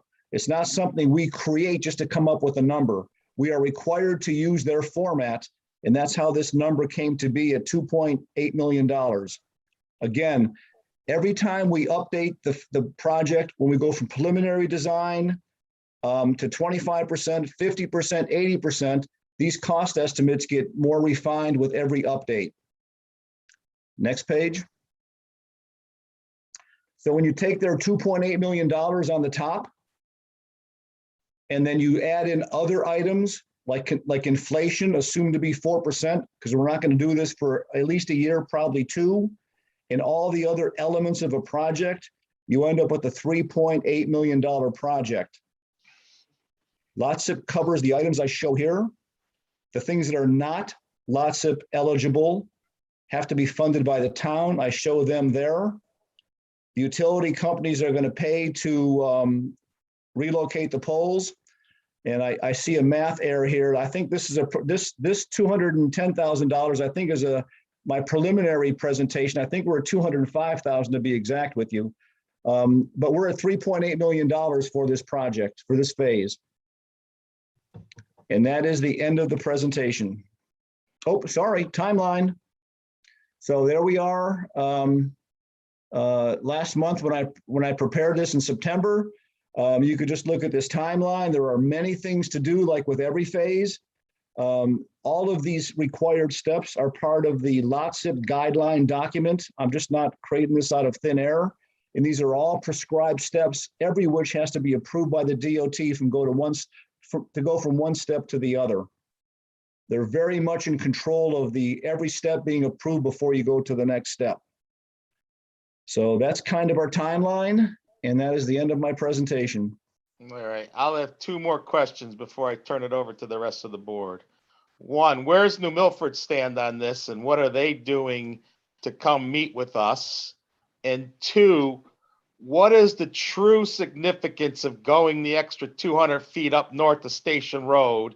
I know you said it was as much dollars as we could get based on that, but if we were to reduce that 200 feet, what is the significance of just not ending at Station Road and making it a complete circle that we could ride?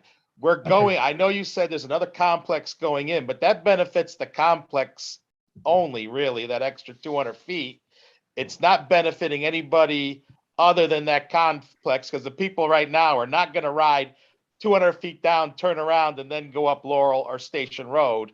So why wouldn't we bring that back? Because it's $1,200 a linear foot. You said it was 200 feet. Well, how much would that impact our money and the cost and everything? It wouldn't impact it. It wouldn't impact it at all. We would still pay the 205,000.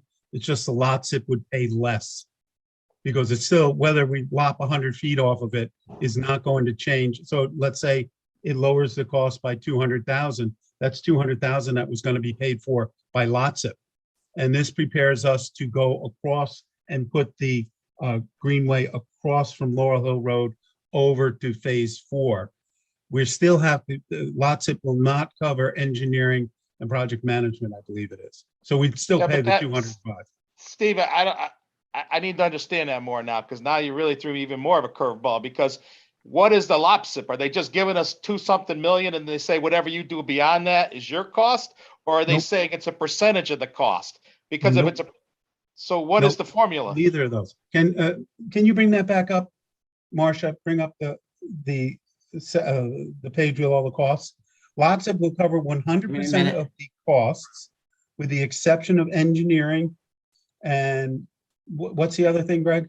Any town employees, my time can't be covered by LOTSIP. Right. So they don't cover design engineering, and they don't cover any staff's time, my time or anyone's time on this project.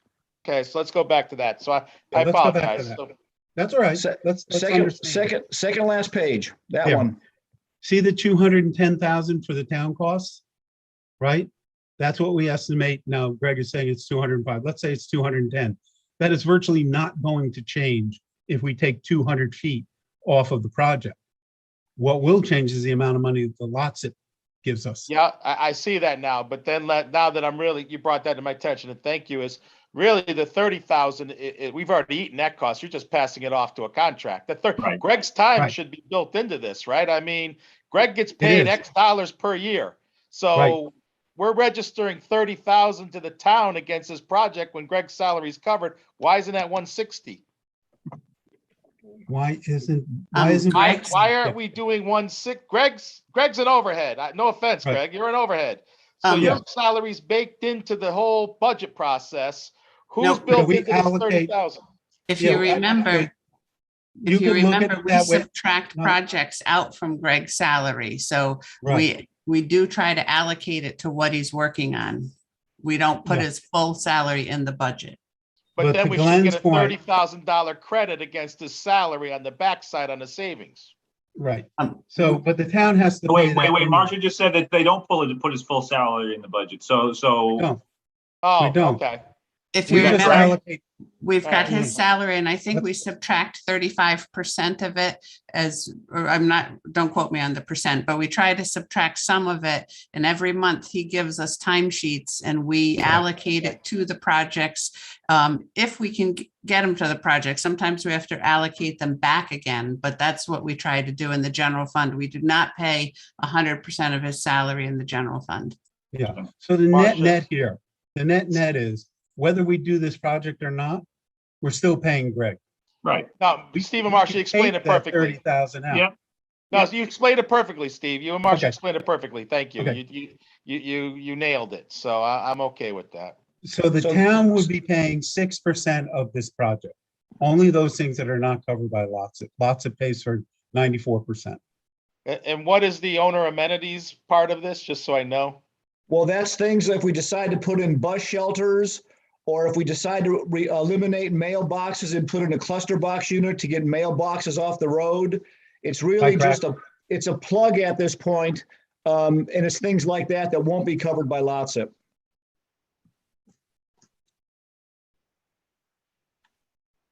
Okay. I want to Dan, answer, Glenn, I want to answer your first question. go ahead. It's about New Milford. Let me just. Greg, let me handle that one, would you? Sure. So I don't know if we talked about this last month, but we put in a grant application for $250,000 with New Milford and with Danbury, and we call it the Tri-Town Greenway. For the $250,000 would cover the design of extending the Greenway from Brookfield into New Milford, Harry Brook Park, and into Danbury at some spot to be determined that will work for all three towns. We have that grant in place for that design. So that's how we're going to move forward with this. Does that answer your question, Greg? I mean, Glenn? Yeah, and actually you did mention it. I apologize too on that. Okay. Let me just add one thing. I talked to the New Milford Greenway Task Force leader. I'm sorry, I don't recall her name. They have an 11-phase project to extend their greenway through the green all the way to Harry Brook Park. I think 2 or 3 phases are complete, and they're now under construction for an additional phase. But they're very much motivated to get the greenway all the way to the town line and for us to connect to them. Okay. That would be great. All right. I'm good. Dan, your thoughts, Yeah. questions, concerns? Yes, I mean, my thought is that as a standalone project, yeah, it's, 6%, that's great, but as a standalone project, it adds very little value. Its sole value is the next step to the extension to New Milford. And so to claim that it's its own phase with its own value, I don't buy. So the question is this a good $210,000 down payment to the long-term plan? That's really what we're asking the town to vote on, in my mind. Yeah, but if we get that design grant, the design grant, and we do the design for this Greenway extension to New Milford, we're going to have to find a way to get there. And so we would have to file for grants for additional Greenway, like we did with this one. So this is a preliminary step. We're going to have to do this at some point. If we can get 94% of it paid for by the LOTSIP, that seems to me to be a good way to continue our Greenway and add some more amenities to the town center. Yeah, I don't see this as doing the latter. So I think the intellectually honest answer is that we're doing it for the long term. I don't see this as adding. This is just me adding short-term value to the town center. Yeah, I agree with you that it's more for the long-term Still River Greenway extension. I agree. Which is Ricky? a valuable project. Yeah, no, I 100% agree with Dan. I feel like this is the only reason to do this is for the Still River Greenway extension. Right. I mean, call it what you want, but it's really what it is. Eileen? Yeah, I would agree. I mean, I'm a big advocate for the Greenway. I know that it's a huge asset in our town.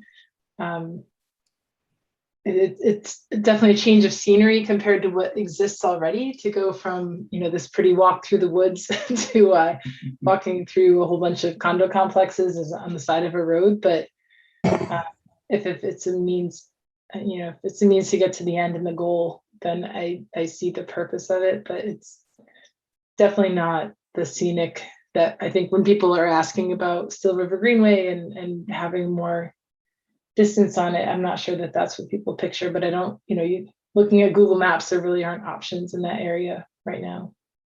So Ryan? I have two questions. My first question is on Laurel Hill Road. You mentioned 10 to 12 properties will abut the Greenway. Is there a risk of litigation there where they don't want, the Greenway passing in front of their properties that could slow this down? Sure. Have we thought about that? Yep, So- that's quite possible. We would have to negotiate with each of those property owners for the easement that we want. It is possible that one of them might say, no, I don't want you to do this. Then that might get into a legal issue. Most people have been pretty supportive, but these are individual homes. All of the businesses on Federal Road supported the streetscape fully. We didn't have a problem there. All of them gave us easements.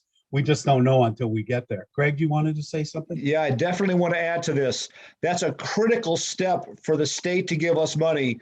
If you go back to the timeline that I showed on the last page, we don't have to now, but look at the step that says right-of-way acquisition completed. The state will not approve this project. They will not let us go out to bid until every affected property owner has been, Right. where is it? Agreed. Has agreed. Where do I say right-of-way acquisition? Final December There it 22. is. There it is. Yeah. We cannot go forward. We cannot go out to bid until every property owner has been properly compensated for allowing us to put the sidewalk and have the public easement along the front of their property. That's, in fact, if you look at the budget number, there's a right-of-way acquisition cost in this project. We estimate the cost to buy that right-of-way. So that's a clear part right there, right away, $80,000, and it's covered by the grant. It's a huge part and takes many, many months of discussion with these property owners to get their approval for us to proceed. Right. Great, Ryan, your thanks. second question? My second question is on that same page. So inflation number of 4%. Is that a standard number? I'm very concerned about inflation. I think 4% is low to February 2023. So I guess if that happens and say inflation is 8%, 10%, is that a town liability or does LOTSIP pick that up? LOTSIP would probably pick it up. We would just, before we go to final, we would talk to the state, say, listen, actual inflation has pushed all this up. The state updates their numbers. How often does the state update their numbers, Greg? Every time we update our design, we use the state's latest inflation number that they give us. Okay. So that 10% contingency, when we get to 80% design, we're going to be down to a 5% contingency, not a 10%. So some of these percentages change as the design gets refined. The bigger concern I have is in the cost of asphalt, the cost of materials. If oil keeps skyrocketing, it might be more than that 4% inflation. But very early in this process, we're at 10% contingency. As we refine the design and get closer to construction, that 10% goes down to 5%. That's fair. I just wanted to make sure it wasn't going to be a town expense because obviously inflation is a very big concern right now. Yes. It is. I'm going to ask the Dan question. Where's the 210 coming from? I think we should put it in next year's budget as a capital project. The timeline has it being voted on in January of 22. I'm sorry, say that again, Dan? Doesn't the timeline have the Board of Finance and special town meeting approve it in January of 22? Yeah. That's before our budget. That's before we even see a budget. So we're that'll force us to do something that in the budget, right? That's $200,000 capital item that's already required. Yep. Before we see it. That's correct. Obviously, I put this Sounds timeline like Mary's gonna together. get in a truck. I put this timeline together. If you guys want to push this back, that's certainly up to you. This was my timeline just to get this done ASAP. What I do is I back into from the bottom line backwards. And we always try to go out to bid in the wintertime to start construction in the spring. So basically, I work backwards on a timeline to start construction in the spring. So if we miss it by 6 months or so, we just miss a construction season. Yep. Right. Dan, to be fair, we did that with the last phase as well. Yeah, I remember. Yeah.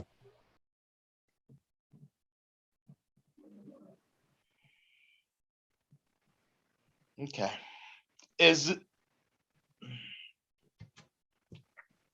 All right. I will make the motion. Let me get the paperwork out here.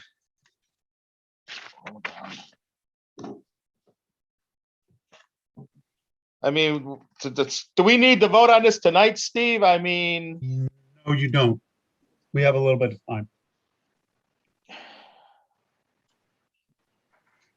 Okay, can we, all right, but Ricky did say we did this last year. We did.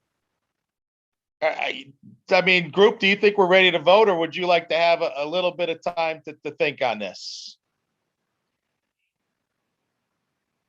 Dan?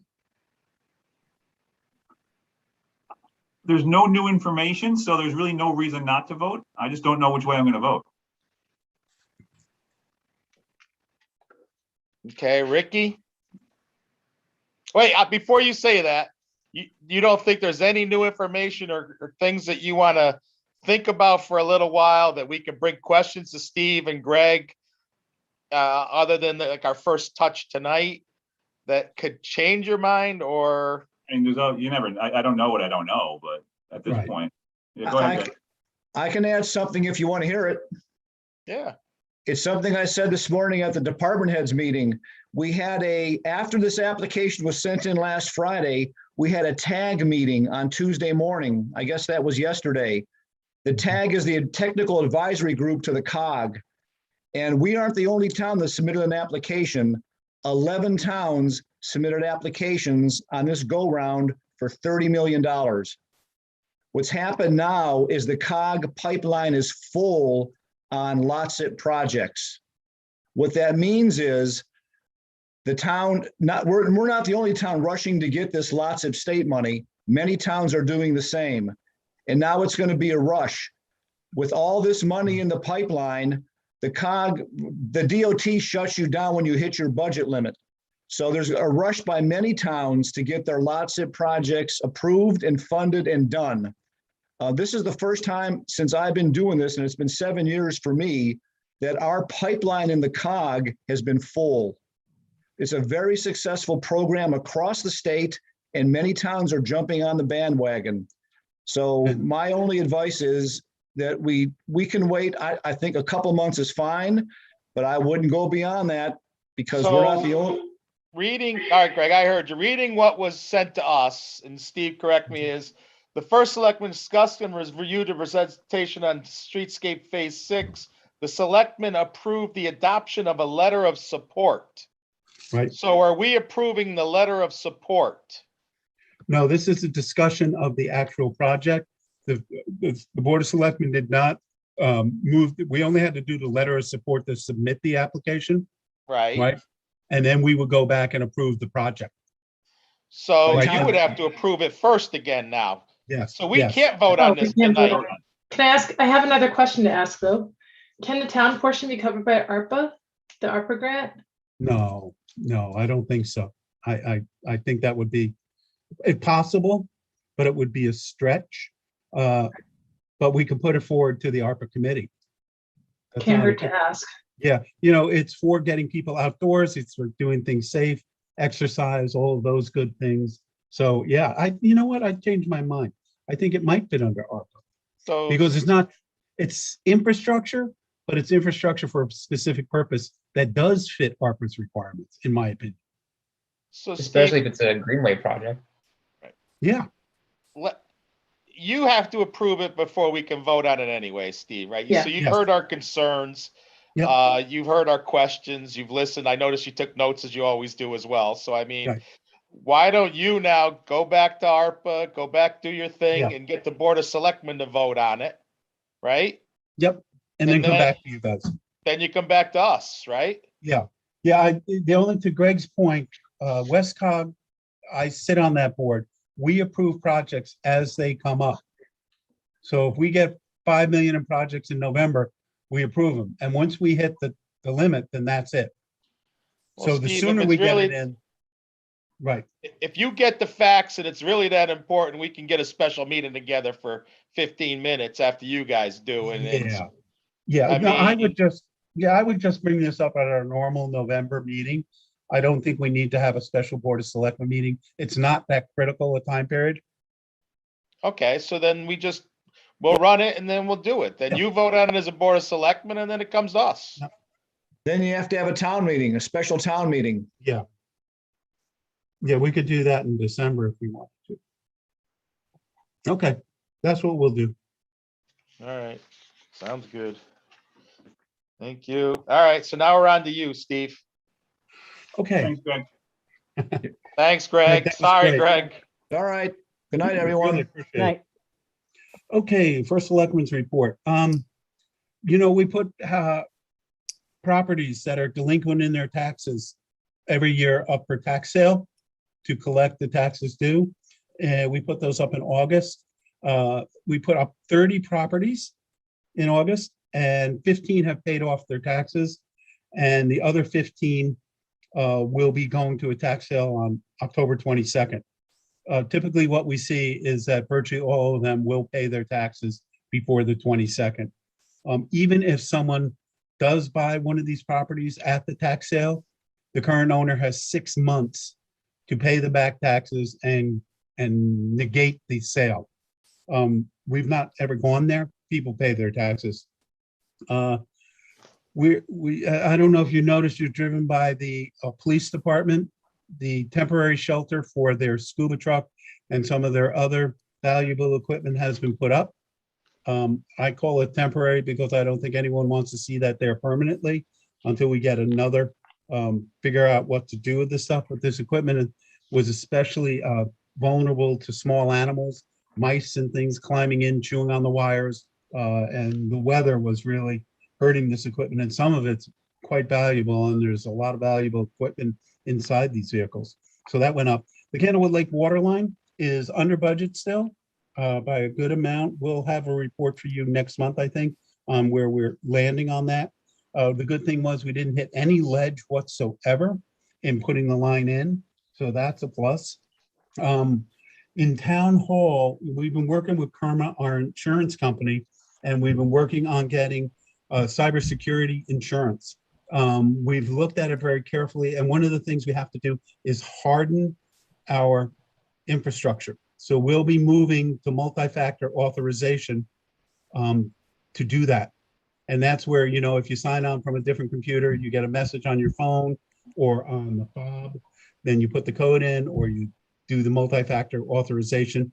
It's a critical step in preventing outside entities from hacking your computers or getting into your systems. Given that over 20 towns in Connecticut, this is, you don't hear this specifically, but the story is that over 20 towns in Connecticut have been hacked in the last 2 years or so. So it's a real problem. So we're going to upgrade our systems to be as secure as possible. If anybody's been by Town Hall, we redid the front walk. All the concrete's redone, came out really nice. To go back to 20 Station Road where we want to have the parking lot, I'd like to have a brief conversation with you guys. So 20 Station Road, if you remember, was the home of a dry cleaning company. They dump chemicals out into the basement and the yard, and there are dry cleaning chemicals that have soaked down into the bedrock. That dry cleaning plume of chemicals has now moved up Laurel Hill Road and is affecting a couple of the properties on Laurel Hill Road. They don't have it in their water yet, but it is detectable in the ground.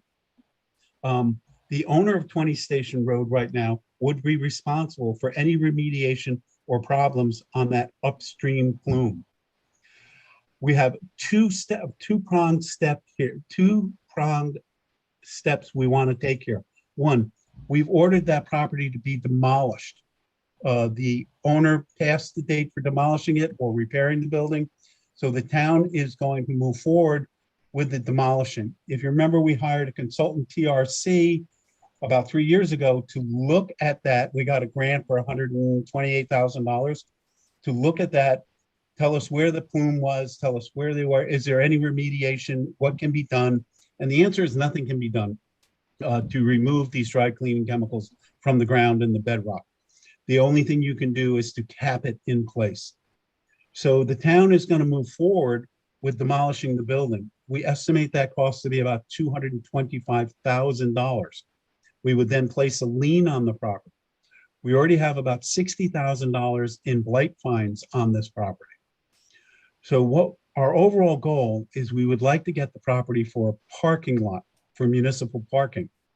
The problem is we do not want to own that property while it is attached to that plume going up Laurel Hill Road.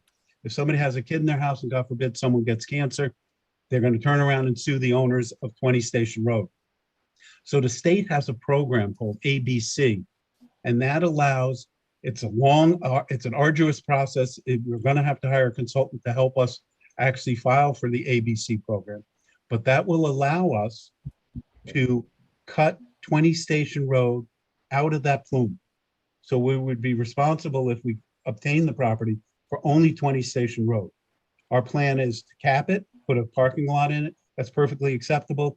That's a good use of that property. And then the state would take over the upstream plume, the responsibility for that. So we want to do two things. We clean up the property, we demolish it, we file liens against the property, and then we file a lawsuit to foreclose on the property. But we don't want to file that foreclosure until we have approval of the ABC program, because we don't want to own the upstream problem. So we're doing those two things in tandem: demolishing the property, perfecting our liens, and then trying to go to court and get our money back from the blight fines and the costs to demolish. But at the same time, we want to have this ABC program so we cut this property out of the overall liability for the upstream plume. So we're doing two things there. Does that make sense to everybody? It's a little complicated, but and if we can get that property, it would be great for municipal parking. You could put a building on it. The building could not have a basement. It would have to have materials underneath the building to protect it from any of those fumes and dry cleaning chemicals coming up into the building. But the owners are not going to sell that. No one will buy that property now because of the upstream liability. So for the owners, the property is not worth anything because they can't sell it. If we can get this ABC program and then file to take over the property to get our money, I think it might work. We're still a little bit early days there. On our mask mandate, last week was the first week we were down under 10 on a case rate, but still over 3 on a positivity. Rates have been coming down for the last 3 weeks. We think this week's report will come out Thursday. My guess is we are going to be under 10 on the case rate and under 3 on the positivity rate. And that is a level where we will lift the mask mandate. We'll know that Friday and send a message out on Friday. Yeah, the Windows project at the library, we have hired a company and they have bought the windows. They're being manufactured as we speak, and they will be delivered to the town and they will be installed in the spring. And we also, I wanted to bring one thing up. 2 weeks ago, we got an offer to apply for grants for infrastructure to fight the pandemic COVID-19. And so we put together, and there was no limit on the number of projects you could put in and no limit on the amount of money you could put in. So we put in a generator for the library, a generator for the senior center, a generator for town hall, an emergency preparedness storage building at Center Fire, where we could put some of the public works trucks, some of the parks and rec truck, perhaps the police trucks. That building would have electricity and possibly heat in some of the bays. We're looking, we really went out on a limb and tried to and look at a food pantry extension where we would put a small building in between the senior center and town hall with a porte cochere, that goes over the road, so that when people came in, again, we're planning, if we ever get another pandemic, people could come in, our staff could walk out, even if it's raining or snowing, put stuff in their car safely, and then let them go. And the last thing we're looking at, two things we're looking at is for the police department. One of the things we've been looking for, particularly since the macro burst, was an emergency operations center. I know the chief of police has talked to the board of selectmen and the board of finance in the past about the need to expand the police station. So we would put in an emergency ops center addition and comm center renovation at the police department. And then we would also try to get a grant, the same grant for a townwide emergency radio system replacement and enhancement. So we made applications for all of those for a total of $11,403,000. At this point in time, they told us there's no match. So we would just get those grants. Now, I don't think we're going to get every single one of them, but there were a number of applications were put in. A lot of towns were caught short because you had to complete the applications within 3 weeks, which some towns were not able to meet that 3-week deadline. And we'll find out in the next 3 or 4 months how we stand. I thought you guys would be interested in hearing that, how we're trying to get money out of the government. Okay, that's it for the first selectman. Steve, appreciate it. And good work on trying for the grants as well. That's an effort that's appreciated by all of us. So thank you. Yeah, thank you. All right, Marcia, you're up.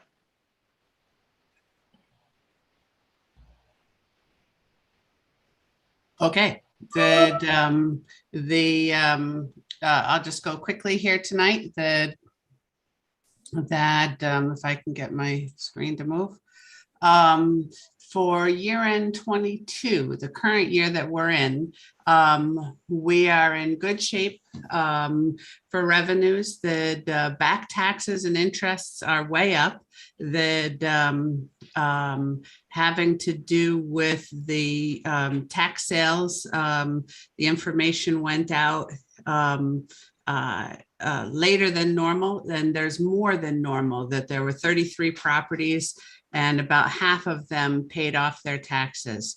We have to be a little bit careful with this because the way the accounting works is you can think of it more like a cash basis that goes from September 1st to August 31st of 2022. So some of this revenue is why we had a bigger taxes last year. So we just don't want to double account for that. We have, as far as revenue, if you looked at the report, we have additional FEMA revenues that are expected, and no other exceptions that we have at this time. That it looks like we're on track with revenues. For operating expenditures, we're having, for both operating and capital expenditures, we're having quarterly meetings with the department heads next week, and neither one has significant items to note other than the snow plowing that we've already discussed. For year end 2021, that you had the reports last month, and then they were sent again by Diane this month, that we're looking for you to approve transfers. And just, this is a quick summary of what the transfers are for between departments. Finance, I over transferred from the savings from the purchasing manager. No change in salaries of or anything like that. It's just an error that I didn't, when I calculated, I didn't put in perfect attendance and accrual amounts. Blight, we want to add more money, just the attorney fees. We just didn't know where they were going to end at the end of the year. We're going to take some money from highways and move it to the, if you approve it, to the capital non-recurring for the oil tank that we've been talking about that had PCBs that were put into it. We're going to take some money from facilities again, that was, both of these were things that they were working on to try and approve for June 30th, but they didn't get through the quote and bid process fast enough. So we wanted to take some of money there and move it to the capital non-recurring to do that. Transfer to the Heart and Hypertension Fund. We're going to take some money out of that because we had 2 people that were getting those benefits and one passed away. So we would move that to capital non-recurring to cover the engineer for the middle school wall. We're going to take money out of contingency and move it to capital non-recurring if you approve it for the debt bubble, as we had discussed. And then there were some brownfield costs that were not reimbursed by a grant that we needed to cover in capital non-recurring. So those are what we're asking you to transfer that will be coming up, I think, next on the agenda. And the only other thing that, the audit update, the auditors have been here. We haven't heard anything negative on their procedures. We have 3 open items. The other post-employment benefit reporting that we're waiting on the actuary, that we've got pension in a long time ago. I keep confirming that he's got all the stuff, but we're waiting on him. It's taking longer because they're doing not only the disclosure reporting, but the 2-year valuation reporting. We're waiting on a WPCA receivables issue that they're trying to get a report from Quality Data that we need. And then Kevin in my office is cleaning up capital assets. We had an inventory that we'd just been rolling forward the old report for years and years, that there's a lot of assets on there. It's the auditors that have been doing it, and they can always see what's been added, but they can't see what's subtracted. And we have cars from 1968 that are still on there, which we are sure we do not own. So he's doing a real nice job comparing what we have on our asset schedule to different departments. Ralph in Public Works, for example, has a listing of the vehicles. We want to make sure that we all agree. We want to make sure we agree with the assessor on the property. And then we had the inventory that's going to help us with the equipment. But we're still on track to file on time. The only other thing that I want to talk about, which I forgot to put in here, and it's not on the agenda, is remember to read the policy, for fund balance. I would really love to get that approved at the next meeting. I haven't gotten any feedback on the revised policy. I think you got it a few weeks ago. That and I think I put in everything that each one of you asked me to put in. Okay, any questions on any of that? Can you resend that? I must have missed that email. I did. Sure. Thank you. Okay. Any So other now you're going to questions? go on to the revenue expenditures part. Pardon me? Do we have a summary of the revenues, expenditures, the surpluses, the extra revenues? Yes, you have that. It was sent out last week on Tuesday, Monday or Tuesday. Yeah, can we bring that up? I just want to go over that because I'm Oh, getting sure. a little bit concerned, especially with the BOE numbers tonight.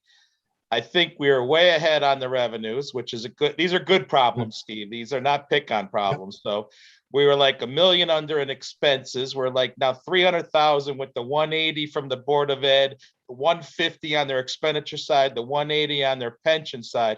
We're now at about 3% surplus of extra money, a budget. If my calculations are right, that's what I want to go through. So I think, and you're talking about last year. Right. Yes, Marcia. Yes. And I don't have the revenues from last year up, and I can't I can no longer get to my network and the Zoom meeting at the same time. That Just from memory, we're about 1.7 or 1.8, I thought, on revenue.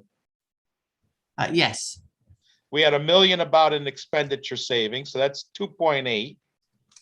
And now we just recognized an extra 200,000 from the Board of Ed tonight. So we're about $3 million in surplus money. I mean, I get it's off the cuff, Steve. I'm not holding you to this, but rough napkin paper math, we're 3 million surplus right now, which at 750, that's actually 4% of the budget that we have. We really need to figure out what we're going to do with this. I know Marcia said that the general fund policy, we need to approve or look through that, but we need, this is a large sum of money. Plus we have 1.9 million in ARPA revenue money that we could maybe incorporate. We might be sitting on $6 million here of cash that we need to really incorporate into something. We have to. So why don't we do this? That we have just this week, we've got the final numbers of the final offering report came out today, that we could prepare a little plan of how we can take the money that we have and use it to address the debt bubble. That makes sense. Marcia and I have talked about that. Steve, I think it makes perfect sense. You guys know these numbers, and like I say, all these seats could change. So I think something needs to be somewhat put down on paper, because it's not a small amount. It's not 600,000, Steve, which isn't a small amount either. But this is a lot of money and it's come through good management. It's come through good things that have happened. It's come from opportunistic things. It's a lot of good things that happened to get to this stage, but it's a lot of money. So why don't we'll put together a plan, a list of all those revenues and expenditures and where we think we are going to be, right? Plus the lost revenue portion of the ARPA, which we should be able to execute, and then give you a total figure of where we are. And then we can look at it. And I agree with you, Glenn. I'm concerned about that debt bubble, right? And making sure that we get tax increases that are reasonable for the residents in 24, 25, 26, and part of 27. So I think that's a very good idea. We'll do that. We can have that for you probably by the end of the month. I'm just saying, Steve, and again, I don't know where elections are going, and I don't want to even tell you where elections are going. That's not my business, but you are the one that you've touched these numbers every day. Marcia touches these numbers every day. It would make sense that the most familiar with these numbers put them together and have somewhat of a guideline that we have going for it. It's a lot of money. That's all I'm trying to say. It is. I think we started this, I think it was in the May presentation, but now we've got firmer numbers because we have the actual that we did get a $1.5 million premium that was what we were hoping to get something to offset. And now we know the actual debt service, so we can just tighten up what we were working on then. Dan, you want to add before we get to the next stage here? Anybody want to? Yeah, no, I think that's, definitely important and required. I'm working on, I continue to put the finishing touches on the, on the handoff sheet for whoever is sitting in these seats come the turn of the year. And this will be good information to include on that, so that, we can try to get as clean a handoff as possible. Regarding the bond offering really quick. So we got a $1.45 million premium. That means that 90%, that's about $1.3 million that'll be applied to next year's budget, which is, I think that's right, which is great. But that's $370,000 less than what was in this year's budget. So we're starting to, there'll be a hole to fill there. And with that, I'm not sure it's 90% that I don't have the tax regulatory agreement yet, which is what lists what we have to do. But whatever it was, it was the same percentage as last year. Yep. Right. So didn't we have leftover in last year's bond premium that we had to use for this year? We had to use 1.5 of it or 1.6. 1.6. Yeah, Yeah, we so used like 1.6 out of 300. 1.9. correct. Yeah, so you're right. So there's $300,000 left, so that could potentially fill it, but that's Right. that should be added to the analysis. Good job, Rick. Yep, we've got Yeah, money but then it there goes in away the the year capital after, so. non-recurring. I think we got a lot of pots. That's why again, Steve, I'm saying I think we need to Yep. put them all on a piece of paper and have us. I know you Yeah, do we'll- have it, Marcia, and I get it, but I think we need to all see the pots. That's all. Yeah. Yeah, but we we'll haven't put it all in updated it one with the place. latest numbers. Yeah. Yeah. We'll And update And let then me a be Iroquois clear. pipeline coming out. Right. Yep. And Yep, let me be that's a clear to very- anybody watching, it is organized. We just need to update it and get it all in one pot, and it's not, Right. willy-nilly. It's organized, it's under control, but we need to see it. That's Yeah, all. Yeah, so we were waiting we'll until our start with- final numbers came in from the auditors, that they confirmed it and what we were going to get for the premium. But now is the time absolutely to do it. And we Yeah, will. so we'll start with the May, what we gave you at May, and we'll refine it with the newest numbers. All right. Is Sounds is good. Iroquois is the Iroquois project still in the pipeline? Yes, it is. We were. Yes, it is. Yep. There's They're no going to change in the hearings. expected revenue there. Yeah, they're going to hearings with FERC in November, December. When is that? When do we think the tax increases there, or the tax impacts there? take They effect? have, that project is planned to be completed by November of 2023. So we will get partial taxes in that July to November 2023, and then it will go full the following year. They'll go to full value whenever they're finished with the project, which would be a part year. Let's say they finish in So November. the 24, So we- 25 budget. Right, right. Okay. And if it's gonna be the 100 million that they said it was going to cost, that would be about, at today's mill rate, about 2.1 million in new taxes. So say even if So it how was half about- of that. So how, just like a worst case scenario, if assessments, if we go by Zillow and assessments increase by 15% and we have an improbable but 15% decrease in the mill rate in order to assume a flat tax, Right. so how does that impact their, I'm just not sure how their assessment correlates with the residential assessments. If the property values go up, the mill rate will go down. The property values are going to go up in town. There's no doubt about that. Mill rate goes down, but the amount of taxes due and payable from each property remains the same. Right. It's a lower mill rate on My a higher concern is value. that the mill rate is impacted on that project, but the assessment isn't because it's done after the fact. Yeah, it's not going to affect the mill rate at all. Until we get into the year when we take it into our budget. That makes So I sense? think, Ricky, what you're saying is that if you are the outlier, so if residential goes up and industrial doesn't go up the same. Yeah, if the mill rate impact is something like a 10% decrease, and then but their value, their expected property value doesn't exactly change, or their assessments it's 70% of the value, then are we really looking at, could we, depending on how the mill rate changes with this reassessment, could we really see a potentially 10 to 15% reduction in what we expect as just like a worst case scenario? Yeah, it's possible, right? And I think when we do planning, we do a worst case scenario. Do something, make it worth 50 or 60 million in our planning purposes, right? Take 70% of that, that's 42 million of 60, right? And do the mill rate based off of that. Yeah. I'd rather be conservative. Okay. Marsh, anything else? I have nothing else. Okay, on to the audit.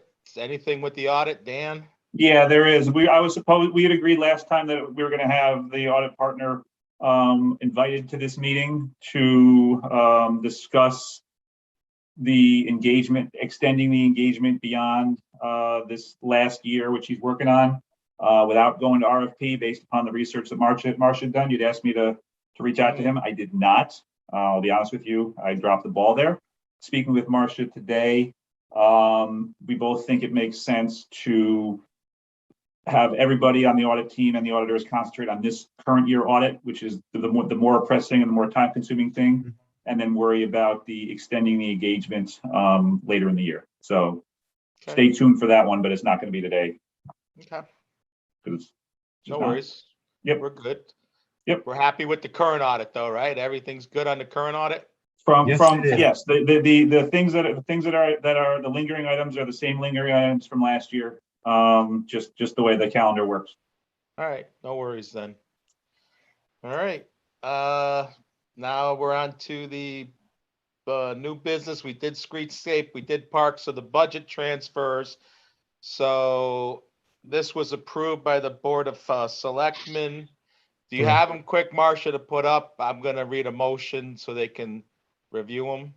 Or does somebody have them quick, or we have them in our packet, I know. Yes, let me share the screen. And we just went through the summary of what they were made up of, but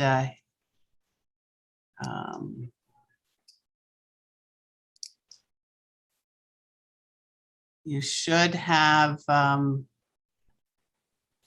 here that we talked about finance. Yep. We talked about blight, the legal fees. We talked about taking money from the appropriate department for the oil tank. We talked about taking money again for the air conditioning unit,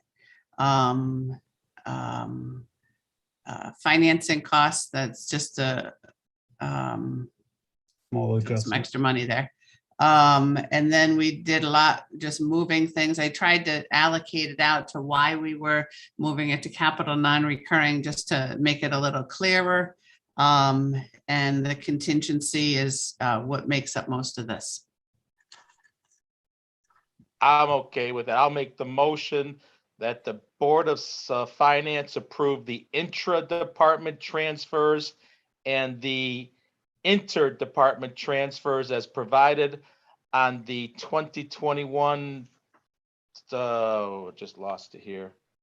2021 630 year-to-date budget versus actual revenues, and the 630-21 year-to-date budget versus actual expenditures prepared on September 2, 2021, and presented to the Board of Finance by the Director of Marcia Marion, the Director of Finance. And I don't think you need to include the intra in there. That's only needs to be approved by the Board of Selectmen. Okay. So I think it's just the inter. I'll amend it to just say inter. Thank you. How's that? Do I have a second? I'll second. Any discussion? All those in favor? Aye. Aye. Motion passes. Other items that come before the board, I will jump out there and say, first of all, thank you to Ryan for being a part of this board. This will be your last meeting for sure. I appreciate everything that you've brought to us and your thought process, and it was a pleasure to have you a part of our team. I apologize tonight. I left you off of a few round discussions. I didn't see you on my screen, so it was not done out of not wanting to hear you. I appreciate everything you say, and I appreciate your input, and it was a real pleasure to have you, so thank you. Thanks, Glenn. So I'll Thank you, agree with Ryan. that, but don't board members not get sworn in right away? Isn't this Yeah, the 2 years current board do. still stay intact for another month or two? The 2 years get sworn in immediately after Does election. it? Okay, I take that back. I Yeah. did not know that, Ryan. So yeah, anybody Right. who comes on the board and isn't elected is immediately off after election. Gotcha. Good to know. The rest of us, I think, have one more meeting, I think. Ricky does Right. not. Well, we'll hopefully see. he does. Oh, Ricky, you're also on that. So Ricky, He's on that short list too. I will Yeah. say to you the same things as well. I can't thank you enough for everything that you've done with us, and hopefully we'll all be back together on this through this election. But you were a great asset to the town, and I can't thank you enough for your time and effort and all the time and thought process you put into the budget. So thank you very much. How's that? Anybody Thank you, else want to Glenn. add things to this? No, Ryan, you know, when we interviewed you as a candidate, like it felt like you'd be a good fit with us. You know, you ask good questions, you're open-minded, you're you're invested in what you're doing. And even if it was a short time, it's been nice to work with you. And Ricky, I got nothing. I We just want to don't say, say November, no beard November. I mean, you got to take it back. I just Dan, want to you say, want to, go ahead, Ryan. I I apologize. just want to say thank you guys for the opportunity. It's been great. I'll be working with Ricky on the capital committee, so that'll be good. I want to stay involved in the town, so I try to do Yeah, my we'll best still be- without the campaigning process that you guys are all going through, and I don't want to join that. So, but it's been a great working with all you, Steve, Marcia, and the rest of the board. I appreciate the Yeah, has been. experience. All right. I think, does anybody else want to add to that?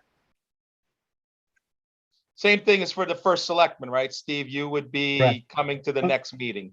Yes, yes. Okay. The incoming board takes over at the first Board of Selectmen meeting in December. Okay, so we have one more meeting, so keep that in mind when you're doing the things this month, Steve, that if, Yep. if things you really see important that you feel we need to look at, we can make sure we meet and accommodate. How's that? Will do, will do. All right, public comment, anybody with public comment?